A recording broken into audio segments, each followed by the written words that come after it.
ਉਹਨਾਂ ਨੂੰ ਪਤਾ ਲੱਗ ਗਿਆ ਵੀ ਲੈ ਵੀ ਸਿੱਧੂ ਹੁਣ ਸਰਕਾਰ ਦੇ ਖਿਲਾਫ ਹੋ ਗਿਆ, ਇਹਨੂੰ ਆਪਾਂ ਕੈਸ਼ ਕਰੋ। ਉਹਨਾਂ ਪਾਰਟੀਆਂ ਨੇ ਉਹਨਾਂ ਦਰਵਾਜ਼ਿਆਂ ਦੇ ਅੱਗੇ ਜਿਹੜੇ ਸੰਤਰੀ ਬਿਠਾਲੇ ਆ, ਉਹਨਾਂ ਨੂੰ ਤਾਂ ਪੁੱਛ ਲਓ ਪਹਿਲਾਂ ਵੀ ਉਹ ਦਰਵਾਜ਼ਾ ਇਹਨਾਂ ਲੰਘਣ ਵੀ ਦੇਣਗੇ। ਭਗਵੰਤ ਮਾਨ ਹੁਣੀ ਇੱਕਦਮ ਬੋਲ ਪਏ ਅੱਜ, ਕਹਿੰਦੇ 4 ਸਾਲ ਕਿੱਥੇ ਸੀ ਸਿੱਧੂ, ਆ ਗਿਆ ਨਾ ਦਰਵਾਜ਼ੇ ਦੇ ਮੂਹਰੇ ਬੈਠੇ ਸੰਤਰੀ ਨੇ ਇੱਕਦਮ ਬਿਆਨ ਦੇ ਦਿੱਤਾ। ਇਹ ਨਵਜੋਤ ਸਿੱਧੂ ਹੈ, ਜਦੋਂ ਪਿਛਲੇ 10 ਸਾਲ ਗੱਠਜੋੜ ਦੀ ਸਰਕਾਰ ਰਹੀ ਆ, ਉਦੋਂ ਵੀ ਇਹਨੂੰ ਨੁਕਰੇ ਲਾਈ ਰੱਖਿਆ, ਕਿਉਂਕਿ ਇਹ ਨਾ ਤਾਂ ਆਪ ਖਾਣਾ ਕੁਛ ਤੇ ਨਾ ਇਹਨੇ ਕਿਸੇ ਨੂੰ ਖਾਣ ਦੇਣਾ।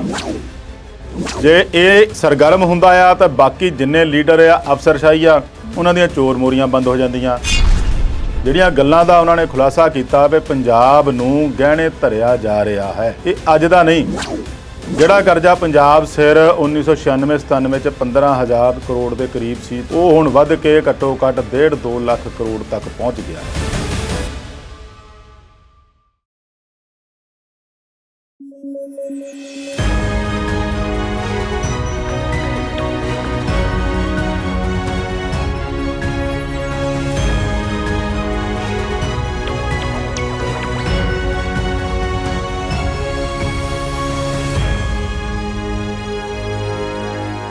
ਪੰਜਾਬੀ ਨੈਸ਼ਨਲ ਟੀਵੀ ਦੇਖ ਰਹੇ ਦਰਸ਼ਕਾਂ ਦਾ ਬਹੁਤ-ਬਹੁਤ ਸਵਾਗਤ। ਵਿਚਾਰ ਚਰਚਾ ਪ੍ਰੋਗਰਾਮ 'ਚ ਅੱਜ ਜਿਹੜੇ ਮੁੱਦੇ ਵਿਚਾਰਨੇ ਨੇ, ਕਾਫੀ ਲੰਮੀ ਚੁੱਪੀ ਤੋਂ ਬਾਅਦ ਨਵਜੋਤ ਸਿੱਧੂ ਫੇਰ ਹੋਏ ਸਰਗਰਮ। ਕਿਸਾਨ ਅੰਦੋਲਨ ਨੇ ਬੰਗਾਲ ਵਿੱਚ ਦਿੱਤੀ ਦਸਤਕ, FCI ਰਾਹੀਂ ਸਰਕਾਰ ਕਿਹਨਾਂ ਨੂੰ ਤੰਗ ਕਰਨ ਲੱਗੀ ਤੇ ਮੁਹਾਵਰਿਆਂ ਦੀ ਜੰਗ ਵਿੱਚ ਕੌਣ ਉਲਝਿਆ।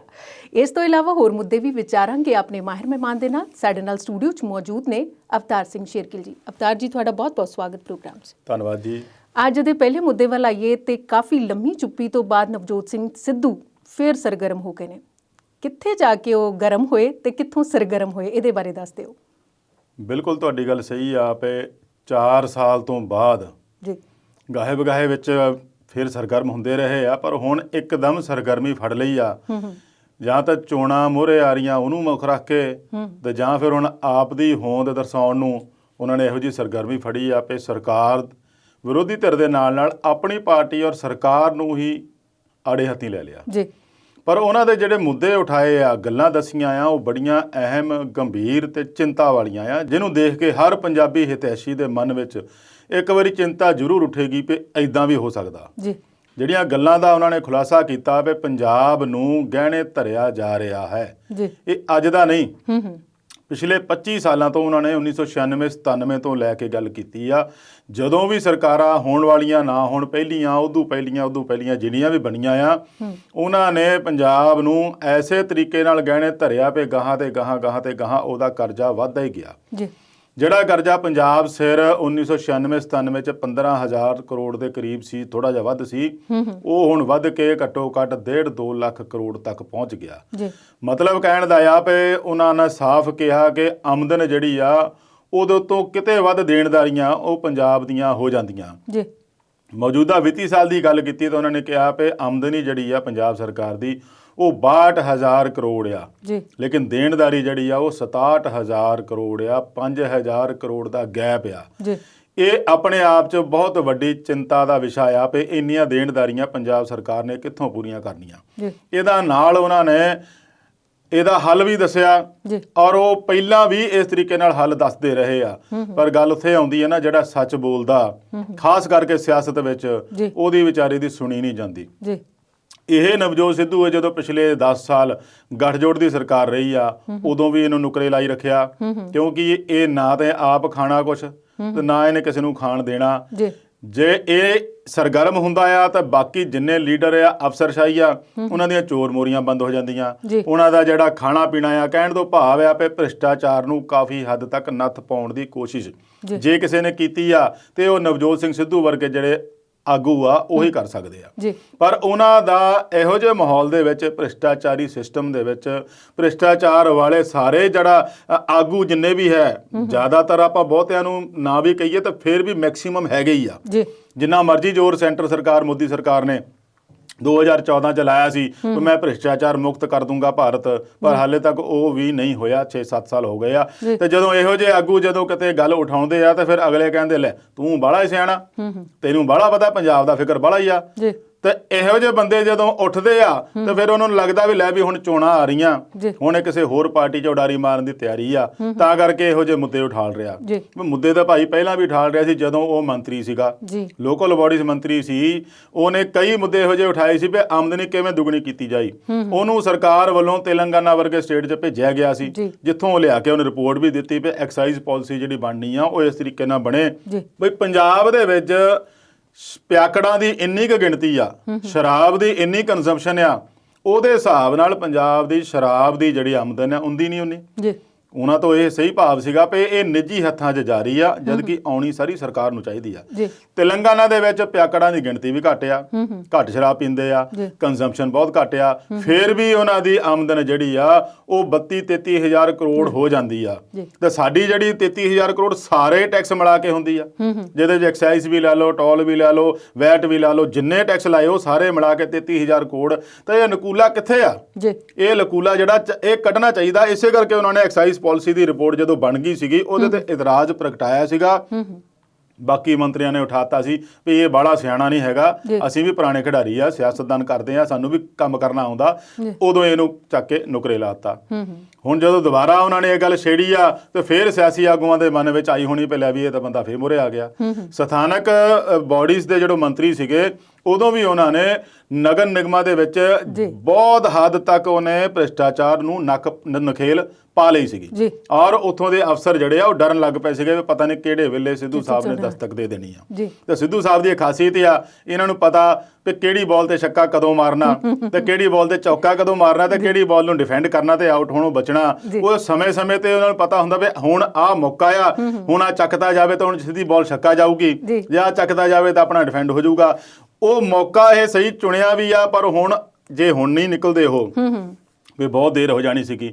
2017 ਤੋਂ ਪਹਿਲਾਂ 1 ਸਾਲ ਵੀ ਸਿੱਧੂ ਸਾਹਿਬ ਨੇ ਪੂਰੀ ਸਰਗਰਮੀ ਦਿਖਾਈ ਸੀਗੀ। ਇੱਕ ਵਾਰ ਤਾਂ ਉਹਨਾਂ ਦਾ ਲੱਗਾ ਸੀਗਾ ਵੀ ਲੈ ਵੀ ਪਤਾ ਨਹੀਂ ਕਿਹੜੀ ਛਤਰੀ ਤੇ ਜਾ ਕੇ ਬੈਠ ਜਾਂਦੇ ਆ, ਕਿਹੜੀ ਛਤਰੀ ਤੇ ਬੈਠ ਸਕਦੇ ਆ, ਪਰ ਉਹ ਬਾਅਦ 'ਚ ਪਤਾ ਲੱਗਾ ਵੀ ਉਦੋਂ ਕਾਂਗਰਸ 'ਚ ਆ ਗਏ। ਉਦੋਂ ਵੀ ਉਹਨਾਂ ਦਾ ਵਿਰੋਧ ਇਸੇ ਕਰਕੇ ਹੋਇਆ ਸੀ ਵੀ ਜੇ ਇਹ ਆ ਗਿਆ ਤੇ ਸਾਡੀ ਤਾਂ ਬੁੱਕਤ ਘਟ ਜਾਣੀ। ਤੇ ਹੁਣ ਵੀ ਜਦੋਂ ਇਹੋ ਜਿਹੇ ਉਹ ਸੁਰਲੀਆਂ ਦੇ ਤੌਰ ਤੇ ਜਿਹੜੇ ਸਿਆਸੀ ਆਗੂ ਲੈਂਦੇ ਇਹਨਾਂ ਦੀ ਗੱਲਾਂ ਨੂੰ ਗੰਭੀਰਤਾ ਨਾਲ ਨਹੀਂ ਲੈਂਦੇ, ਤਾਂ ਉਹ ਦੂਜੇ ਪਾਰਟੀ ਵਾਲੇ ਕਹਿੰਦੇ ਵੀ ਸਿੱਧੂ ਸਾਹਿਬ ਕੋਈ ਨਹੀਂ, ਆ ਜਾਓ, ਸਾਡੇ ਦਰਵਾਜ਼ੇ ਖੁੱਲੇ ਆ। ਤੇ ਭਾਈ ਜਿਨ੍ਹਾਂ ਦੇ ਦਰਵਾਜ਼ੇ ਖੁੱਲੇ ਆ ਔਰ ਉਹਨਾਂ ਪਾਰਟੀਆਂ ਨੇ ਉਹਨਾਂ ਦਰਵਾਜ਼ਿਆਂ ਦੇ ਅੱਗੇ ਜਿਹੜੇ ਸੰਤਰੀ ਬਿਠਾਲੇ ਆ, ਉਹਨਾਂ ਨੂੰ ਤਾਂ ਪੁੱਛ ਲਓ ਪਹਿਲਾਂ ਵੀ ਉਹ ਦਰਵਾਜ਼ਾ ਇਹਨਾਂ ਲੰਘਣ ਵੀ ਦੇਣਗੇ। ਇਹ ਗੱਲ ਉਦੋਂ ਦੀ ਵੀ ਮੈਂ ਕਰ ਰਿਹਾ 2016 'ਚ, ਜਦੋਂ ਪੂਰੀ ਕਿਆਸ ਸੀਗੀ ਵੀ ਨਵਜੋਤ ਸਿੰਘ ਸਿੱਧੂ, ਪ੍ਰਗਟ ਸਿੰਘ, ਸਿਮਰਜੀਤ ਬੈਂਸ ਹੋਣੀ, ਇਹ ਸਾਰੇ ਆਮ ਆਦਮੀ ਪਾਰਟੀ 'ਚ ਜਾਣ ਨੂੰ ਤਿਆਰ ਆ। ਇਹਨਾਂ ਦੀ ਅੱਗੇ ਵੱਖਰੀ ਮੀਟਿੰਗ ਵੀ ਕੀਤੀ ਸੀਗੀ, ਰੌਲਾ ਵੀ ਪੈ ਗਿਆ ਸੀ ਵੀ ਲੈ ਵੀ ਆਮ ਆਦਮੀ ਪਾਰਟੀ ਚੱਲੇ ਆ। ਉਦੋਂ ਹਨੇਰੀ ਵੀ ਬਹੁਤ ਸੀਗੀ, ਆਮ ਆਦਮੀ ਪਾਰਟੀ ਦੀ ਝਾੜੂ ਦੀ ਇੱਕ ਹਨੇਰੀ ਸੀਗੀ ਪਹਿਲਾਂ ਵੀ ਸਰਕਾਰ ਬਣੀ ਉਹਨਾਂ ਦੀ ਆਪ ਦੀਆਂ ਖਾਮੀਆਂ, ਆਪ ਦੀਆਂ ਨਾਕਾਮੀਆਂ, ਆਪ ਦੀਆਂ ਨੀਤੀਆਂ ਉਹਨਾਂ ਨੂੰ ਲੈ ਡੁੱਬੀਆਂ ਨੇ। ਤਾਂ ਸਰਕਾਰ ਦੇ ਵਿੱਚ ਤਾਂ ਉਹਨਾਂ ਦਾ ਬਹੁਤ ਉਦੋਂ ਦਬਦਬਾ ਬਣ ਚੱਲਿਆ ਸੀ ਚੋਣਾਂ 'ਚ, ਪਰ ਉਦੋਂ ਵੀ ਦਰਵਾਜ਼ਾ ਡੱਕ ਦਿੱਤਾ ਗਿਆ। ਤੇ ਉਹਨਾਂ ਤੋਂ ਤਾਂ ਆਪ ਦੇ ਆਗੂ ਜਿਹੜਾ ਸੁੱਚਾ ਸਿੰਘ ਛੋਟੇਪੁਰ ਵਰਗੇ ਨਹੀਂ ਸਾਂਭ ਹੋਏ, ਤੇ ਇਹਨਾਂ ਲਈ ਉਹ ਕਿੱਥੇ ਰਾਹ ਖੋਲਣਗੇ। ਬਾਰ-ਬਾਰ ਉਹਨਾਂ ਨੇ ਹੁਣ ਵੀ ਜਦੋਂ ਇਹੋ ਜਿਹੀ ਗੱਲ ਚੱਲੀ ਆ, ਉਹਨਾਂ ਨੂੰ ਪਤਾ ਲੱਗ ਗਿਆ ਵੀ ਲੈ ਵੀ ਸਿੱਧੂ ਹੁਣ ਸਰਕਾਰ ਦੇ ਖਿਲਾਫ ਹੋ ਗਿਆ, ਇਹਨੂੰ ਆਪਾਂ ਕੈਸ਼ ਕਰੋ, ਆਪਣੇ ਵੱਲ ਨੂੰ ਲਿਆਓ। ਤੇ ਫਿਰ ਉਹੀ ਗੱਲ ਕਹਿ ਦਿੰਦੇ ਵੀ ਦਰਵਾਜ਼ੇ ਖੁੱਲੇ ਆ। ਤੇ ਮੈਂ ਤਾਂ ਇਹ ਕਹਿੰਦਾ ਭਾਈ ਜਿਹੜੇ ਦਰਵਾਜ਼ੇ ਡੱਕਣ ਵਾਲੇ ਆ, ਜਿਨ੍ਹਾਂ ਨੂੰ ਮੁਰੇ ਤੁਸੀਂ ਬਿਠਾ ਲਿਆ, ਉਹਨਾਂ ਨੂੰ ਪੁੱਛ ਲਓ। ਇਹ ਮੈਂ ਤਾਂ ਕਹਿੰਦਾ ਕਿਉਂਕਿ ਬਿਆਨ ਉਹਨਾਂ ਦਾ ਇੱਕ ਵਾਰੀ ਨਾਲ ਫੇਰ ਆ ਗਿਆ। ਭਗਵੰਤ ਮਾਨ ਹੁਣੀ ਇੱਕਦਮ ਬੋਲ ਪਏ ਅੱਜ, ਕਹਿੰਦੇ 4 ਸਾਲ ਕਿੱਥੇ ਸੀ ਸਿੱਧੂ, ਆ ਗਿਆ ਨਾ ਦਰਵਾਜ਼ੇ ਦੇ ਮੂਹਰੇ ਬੈਠੇ ਸੰਤਰੀ ਨੇ ਇੱਕਦਮ ਬਿਆਨ ਦੇ ਦਿੱਤਾ। ਮਤਲਬ ਉਹਨਾਂ ਨੂੰ ਵੀ ਫਿਕਰ ਪੈ ਜਾਂਦੀ ਹੈ ਜੇ ਇਹ ਆ ਗਿਆ ਸਾਡੇ ਵਿੱਚ ਤੇ ਸਾਡੀ ਬੁੱਕਤ ਘਟ ਜਾਏਗੀ। ਬਿਲਕੁਲ, ਬੁੱਕਤ ਵੀ ਘਟ ਜਾਊਗੀ, ਕੰਮ ਵੀ ਸਾਫ਼ ਸੁਥਰਾ ਕਰਨ ਵਾਲਾ ਬੰਦਾ। ਇਹੀ ਕਾਰਨ ਹੈ ਵੀ ਜਿਹੜਾ ਬੰਦਾ ਸਹੀ ਕੰਮ ਕਰਦਾ ਉਹਨੂੰ ਕਦੇ ਵੀ ਅੱਗੇ ਨਹੀਂ ਆਉਣ ਦਿੰਦਾ, ਚਾਹੇ ਕੋਈ ਘਰ ਦੇ ਵਿੱਚ ਵੀ ਹੋਵੇ, ਚਾਹੇ ਕੋਈ ਪ੍ਰਸ਼ਾਸਨ ਦੇ ਵਿੱਚ ਹੋਵੇ, ਪੁਲਿਸ ਮਹਿਕਮੇ ਦੇ ਵਿੱਚ ਹੋਵੇ, ਚਾਹੇ ਇਹੋ ਜਿਹੇ ਸਿਆਸਤਦਾਨ ਦੇ ਵਿੱਚ ਹੋਵੇ। ਉਹ ਬੰਦੇ ਨੂੰ ਨੁਕਰੇ ਲਾਉਣ ਦੀ ਗੱਲ ਹੋ ਹੀ ਜਾਂਦੀ ਆ ਵੀ ਇਹ ਬੰਦਾ ਨਹੀਂ ਚੰਗਾ, ਸਾਡੇ ਮਾਫਕ ਨਹੀਂ ਬੈਠਦਾ। ਅਸੀਂ ਤਾਂ ਕਈ ਤਰੀਕੇ ਨਾਲ ਪੈਸੇ ਕਮਾਉਣੇ ਹੁੰਦੇ ਆ, ਇਹਨੇ ਤਾਂ ਨਾ ਆਪ ਖਾਣਾ ਨਾ ਸਾਨੂੰ ਖਾਣ ਦੇਣਾ। ਉਸ ਐਕਸਾਈਜ਼ ਪਾਲਿਸੀ ਦੀ ਰਿਪੋਰਟ ਵੀ ਉਦੋਂ ਦਬ ਲਈ ਗਈ ਸੀ, ਜਿਹਦੇ ਕਰਕੇ ਇਹਨਾਂ ਨੇ ਆਪਣਾ ਮਹਿਕਮਾ ਛੱਡਿਆ, ਅਸਤੀਫਾ ਦਿੱਤਾ ਸੀ ਵੀ ਮੇਰੀ ਤਾਂ ਕੋਈ ਪੁੱਛਗਿੱਛ ਵੀ ਹੈ ਨਹੀਂ। ਗੱਲ ਆਉਂਦੀ ਆ ਹੁਣ ਹਾਈ ਕਮਾਂਡ ਤੇ। ਕਾਂਗਰਸ ਹਾਈ ਕਮਾਂਡ ਉਦੋਂ ਵੀ ਬਹੁਤ ਲੇਟ ਹੋ ਗਈ ਸੀਗੀ, ਉਹ ਵੀ ਦੇਖਦੀ ਰਹੀ ਵੀ ਹੁਣ ਦੇਖਦੇ ਸਿੱਧੂ ਸਾਹਿਬ ਕਿੱਧਰ ਜਾਂਦੇ ਆ, ਕਿੱਧਰ ਜਾਂਦੇ ਆ, ਕਿੱਧਰ ਜਾਂਦੇ ਆ। ਤੇ ਉਹ ਗਏ ਨਹੀਂ, ਤੇ ਮੁੜ ਕੇ ਫਿਰ ਉਹਨੇ ਦੇਖਿਆ ਵੀ ਹੁਣ ਕਿਸੇ ਨੇ ਝੱਲਿਆ ਨਹੀਂ, ਚਲੋ ਹੁਣ ਆਪਾਂ ਲੈ ਲੈਂਦੇ ਆ। ਹੁਣ ਵੀ ਇਹੀ ਹਾਲ ਆ। ਕੱਲੇ ਸਿੱਧੂ ਹੀ ਨਹੀਂ, ਜੇ ਆਪਾਂ ਦੇਖੀਏ ਤਾਂ ਪ੍ਰਗਟ ਸਿੰਘ ਜਿਹੜੇ ਜਲੰਧਰ ਛਾਉਣੀ ਤੋਂ ਵਿਧਾਇਕ ਆ, ਉਹਨਾਂ ਨੇ ਵੀ ਬੜੀ ਜ਼ੋਰ ਸ਼ੋਰ ਨਾਲ ਆਵਾਜ਼ ਕੈਪਟਨ ਦੇ ਖਿਲਾਫ ਉਠਾਈ ਸੀ। ਤੇ ਹੁਣ ਜਿਹੜਾ 2022 ਚ ਚੋਣਾਂ ਹੋਣੀਆਂ, ਉਹ ਵੋਟਾਂ ਲੋਕਾਂ ਨੇ ਸਰਕਾਰ ਦੀ ਕਾਰਗੁਜ਼ਾਰੀ ਦੇ ਸਿਰ ਤੇ ਪਾਉਣੀਆਂ। ਤਾਂ ਤੁਸੀਂ 4 ਸਾਲ ਦੇ ਵਿੱਚ ਕੀ ਕੀਤਾ, ਉਹ ਕੀ ਦੱਸੋਗੇ ਜਾ ਕੇ? ਜਿੰਨੇ ਵਾਅਦੇ ਕੀਤੇ ਉਹ ਪੂਰੇ ਨਹੀਂ ਹੋਏ, ਉਹ ਉਸ ਬਿਨਾਂ ਤਾਂ ਤੁਸੀਂ ਵੋਟਾਂ ਕਿਵੇਂ ਮੰਗੋਗੇ? ਉਹ ਵੀ ਹੋ ਗਿਆ। ਅਗਲੀ ਗੱਲ, ਬਾਜਵਾ ਸਾਹਿਬ ਪਹਿਲਾਂ ਹੀ ਇਹਨਾਂ ਦੇ ਖਿਲਾਫ ਚੱਲਣ ਰਹੇ ਆ, ਸ਼ਮਸ਼ੇਰ ਸਿੰਘ ਦੁੱਲੋ ਪਹਿਲਾਂ ਇਹਨਾਂ ਦੇ ਖਿਲਾਫ ਚੱਲਣ ਰਹੇ ਆ। ਹੁਣ ਵੀ ਸਮਾਂ ਹਾਈ ਕਮਾਂਡ ਦਾ ਇਹ ਆ ਕਿ ਜਿੰਨੀ ਜਲਦੀ ਦਖਲ ਦੇ ਹੋ ਸਕਦੇ ਇਹੋ ਜਿਹੇ ਆਗੂ ਨੂੰ ਦੁਬਾਰਾ ਉਹਦੀ ਜਿਹੜੀ ਆ ਰੁਤਬਾ ਉਹਦਾ ਬਹਾਲ ਕੀਤਾ ਜਾਵੇ, ਤਾਂ ਕਿ ਸਾਫ਼ ਸੁਥਰੇ ਤਰੀਕੇ ਨਾਲ ਫਿਰ ਸਰਕਾਰ ਜੇ ਬਣਾਉਣ ਦਾ ਇਹਨਾਂ ਦਾ ਮਨ ਚਾਹੁੰਦਾ ਤਾਂ ਉਹ ਬਣ ਸਕਦੀ ਆ। ਪਰ ਇਹਨਾਂ ਨੇ ਉਹੀ ਲੰਬਲੇਟ ਕਰ ਦੇਣੀ ਆ ਵੀ ਹਾਲੇ ਸਿੱਧੂ ਸਾਹਿਬ ਬੋਲਣ ਹੀ ਲੱਗੇ ਆ, ਥੋੜਾ ਜਿਹਾ ਹੋਰ ਬੋਲ ਲੈਣ ਤੋਂ, ਦੇਖੀ ਜਾਓ ਕਿੰਨਾ ਕੁ ਬੋਲਦੇ ਆ। ਪਰ ਉਹਨਾਂ ਨੇ ਵੀ 2 ਦਿਨ ਹੋ ਗਏ ਲਗਾਤਾਰ ਬੋਲਦਿਆਂ ਨੂੰ। ਇੱਕ ਦਿਨ ਉਹਨਾਂ ਨੇ ਆਪਣੀ ਵੀਡੀਓ ਰਿਕਾਰਡ ਕਰਕੇ ਪਾਈ ਜਿਹਦੇ ਵਿੱਚ ਆਹ ਵੱਡੇ ਖੁਲਾਸੇ ਕੀਤੇ ਆ। ਅਗਲੇ ਦਿਨ ਉਹਨਾਂ ਨੇ ਫਿਰ ਵਿਧਾਨ ਸਭਾ ਦੇ ਬਾਹਰ ਪ੍ਰੈਸ ਕਾਨਫਰੰਸ ਕੀਤੀ ਆ, ਜਿਹਦੇ ਲਈ ਉਹਨਾਂ ਨੇ ਕਿਸਾਨਾਂ ਲਈ ਹਾਂ ਦਾ ਨਾਰਾ ਮਾਰਿਆ, ਔਰ ਉਹਨਾਂ ਨੇ ਕਿਹਾ ਵੀ ਖੇਤੀ ਕਾਨੂੰਨ ਜਿਹੜੇ ਆ ਪੂਰੀ ਤਰ੍ਹਾਂ ਅਸੰਵਿਧਾਨਕ ਹੈ, ਇਹਨਾਂ ਦਾ ਕੋਈ ਤੱਤ ਨਹੀਂ, ਇਹ ਕਿਸਾਨਾਂ ਲਈ ਡੈਥ ਵਾਰੰਟ ਆ, ਕਿਸਾਨਾਂ ਲਈ ਇਹ ਬਣਨੇ ਨਹੀਂ ਚਾਹੀਦੇ ਸੀ। ਸਰਕਾਰ ਨੇ ਆਪਣੇ ਮਫਾਦ ਲਈ ਇਹਨਾਂ ਕਾਨੂੰਨਾਂ ਨੂੰ ਕਾਰਪੋਰੇਟ ਹੱਥੀਂ ਦੇ ਕੇ ਕਿਸਾਨਾਂ ਨੂੰ ਮਾਰਨ ਦਾ ਪੂਰਾ ਯਤਨ ਕੀਤਾ ਆ। ਇਹ ਸਾਰਾ ਕੁਝ ਉਹਨਾਂ ਨੇ ਕਰਕੇ 2 ਦਿਨਾਂ 'ਚ ਨਿਬੇੜਿਆ। ਗੱਲ ਉੱਥੇ ਆ ਜਾਂਦੀ ਆ ਫਿਰ ਮੁੜ ਕੇ ਵੀ ਸਿੱਧੂ ਸਾਹਿਬ ਤੁਹਾਡੀ ਸੁਣੂ ਕੌਣ? ਤੁਹਾਡੀ ਆਪਣੀ ਪਾਰਟੀ ਸੁਣੂਗੀ ਕਿ ਤੁਹਾਡੀ ਸਰਕਾਰ ਸੁਣੂਗੀ? ਤੇ ਵਿਰੋਧੀ ਧਿਰਾਂ ਨੇ ਤਾਂ ਸੁਣਦੇ ਹੀ ਆ, ਉਹ ਤਾਂ ਕਹਿੰਦੇ ਯਾਰ ਸਿੱਧੂ ਸਾਹਿਬ ਬਹੁਤ ਵਧੀਆ ਗੱਲ ਕਰਦੇ ਆ, ਵੀ ਕਿਤੇ ਉਹ ਸਾਡੇ ਕੋਲ ਹੀ ਆ ਜਾਣ। ਪਰ ਮੁੜ ਕੇ ਗੱਲ ਉੱਥੇ ਆ ਜਾਂਦਾ ਵੀ ਰਸਤਾ ਫੇਰ ਡੱਕ ਦਿੰਦੇ ਆ। ਪਰ ਇਹਦੇ ਵਿੱਚ ਉਹ ਹੁੰਦਾ ਨਾ ਵੀ ਮੈਂ ਖਾਮੋਸ਼ ਰਹਾ ਥਾ ਕਿ ਟਕਰਾ ਖਤਮ ਹੋ ਜਾਏ, ਪਰ ਮੇਰੀ ਖਾਮੋਸ਼ੀ को इन्होंने मेरी कमजोरियां समझ ली। वाह, बहुत खूब। ਉਹ ਗੱਲ ਆ ਵੀ ਇਹ ਕਮਜ਼ੋਰੀਆਂ ਸਮਝ ਲੈਂਦੇ ਆ। 4 ਸਾਲ ਉਦੋਂ ਨੁਕਰੇ ਲਾਈ ਰੱਖਿਆ, ਉਸ ਤੋਂ ਪਹਿਲਾਂ ਨੁਕਰੇ ਲਾਈ ਰੱਖਿਆ, ਹੁਣ ਉਹ ਜੇ ਬੋਲਣ ਲੱਗਾ ਆ ਤਾਂ ਫਿਰ ਸਵਾਲ ਉੱਠਦੇ ਆ ਵੀ ਹੁਣ ਸਿੱਧੂ ਕਿਉਂ ਹੁਣ ਕਿਉਂ ਬੋਲਿਆ? ਜਦ ਉਹਨਾਂ ਤੋਂ ਕਿਸੇ ਗੱਲ ਦੀ ਕੋਈ ਗੱਲ ਆਸ ਕੀਤੀ ਜਾਂਦੀ ਆ ਵੀ ਕੰਮ ਦੀ, ਤੇ ਉਹਦੇ ਤੇ ਉਹਨੂੰ ਪੂਰਾ ਨਹੀਂ ਹੋਣ ਦਿੰਦੇ, ਉਸ ਕੰਮ ਨੂੰ ਪੂਰਾ ਨਹੀਂ ਕਰਨ ਦਿੰਦੇ, ਤਾਂ ਫਿਰ ਉਹ ਵਿਚਾਰਾ ਉਦੋਂ ਹੀ ਬੋਲੂਗਾ ਜਦੋਂ ਉਹਨੂੰ ਮੌਕਾ ਮਿਲਦਾ। ਤੇ ਹੁਣ ਜਦੋਂ ਉਹਨੂੰ ਪਤਾ ਵੀ ਆਉਣ ਵਾਲੇ ਸਮੇਂ 'ਚ ਚੋਣਾਂ ਹੋਣੀਆਂ ਆ, ਹੁਣ ਇਸ ਸਾਲ ਦੇ ਵਿੱਚ ਜੇ ਮੁਕਤ ਨਾ ਪਈ ਤੇ ਫਿਰ ਕਦੋਂ ਪੈਣੀ ਆ? ਤੇ ਬਾਕੀ ਛਤਰੀਆਂ ਤਾਂ ਸਾਰੇ ਖੋਲ ਕੇ ਬੈਠੇ ਆ ਵੀ ਫਟਾਫਟ ਸਾਡੇ ਆ ਕੇ ਬਹਿ ਜਾਵੇ ਜੀ। ਇਸੇ ਕਰਕੇ ਤੇ ਕਹਿੰਦੇ ਦੁਨੀਆ ਜਿਹੜੀ ਹੈ 2 ਧਾਰੀ ਤਲਵਾਰ ਹੈ। ਬਿਲਕੁਲ ਜੀ, ਇੱਧਰ ਜਾਓ ਤੇ ਤਾਂ ਵੀ ਠੀਕ ਹੈ, ਇੱਧਰ ਜਾਓ ਤਾਂ ਇੱਧਰ ਨਹੀਂ ਠੀਕ। ਸਿਆਸਤ ਵਿੱਚ 2 ਧਾਰੀ ਛੱਡ ਕੇ ਮੈਂ ਤਾਂ ਕਹਿੰਦਾ 4 ਧਾਰੀ ਆ ਜੀ। ਪਤਾ ਨਹੀਂ ਕਿਹੜੇ ਵੇਲੇ ਕਿੱਥੋਂ ਕਿਹਨੇ ਬਿਆਨ ਕਿੱਦਾਂ ਦਾ ਦੇ ਦੇਣਾ ਤੇ ਕਿਹਦੇ ਵੇਲੇ ਨੇ ਕਿਹਨੂੰ ਛੱਡ ਕੇ ਲੈ ਚੱਲ ਜਾਣਾ, ਕਿਹਨੇ ਆ ਜਾਣਾ। ਆਪਾਂ ਰੋਜ਼ ਦੇਖਦੇ ਆ ਕੋਈ ਆਇਆ ਤਾਂ ਕੋਈ ਗਿਆ। ਜੀ ਜੀ ਜੀ। ਤੇ ਅਵਤਾਰ ਜੀ, ਅਗਲਾ ਮੁੱਦਾ ਵਿਚਾਰਾਂਗੇ, ਪ੍ਰੈਸ ਵੇਲੇ ਲੈਣੇ ਆ ਬ੍ਰੇਕ।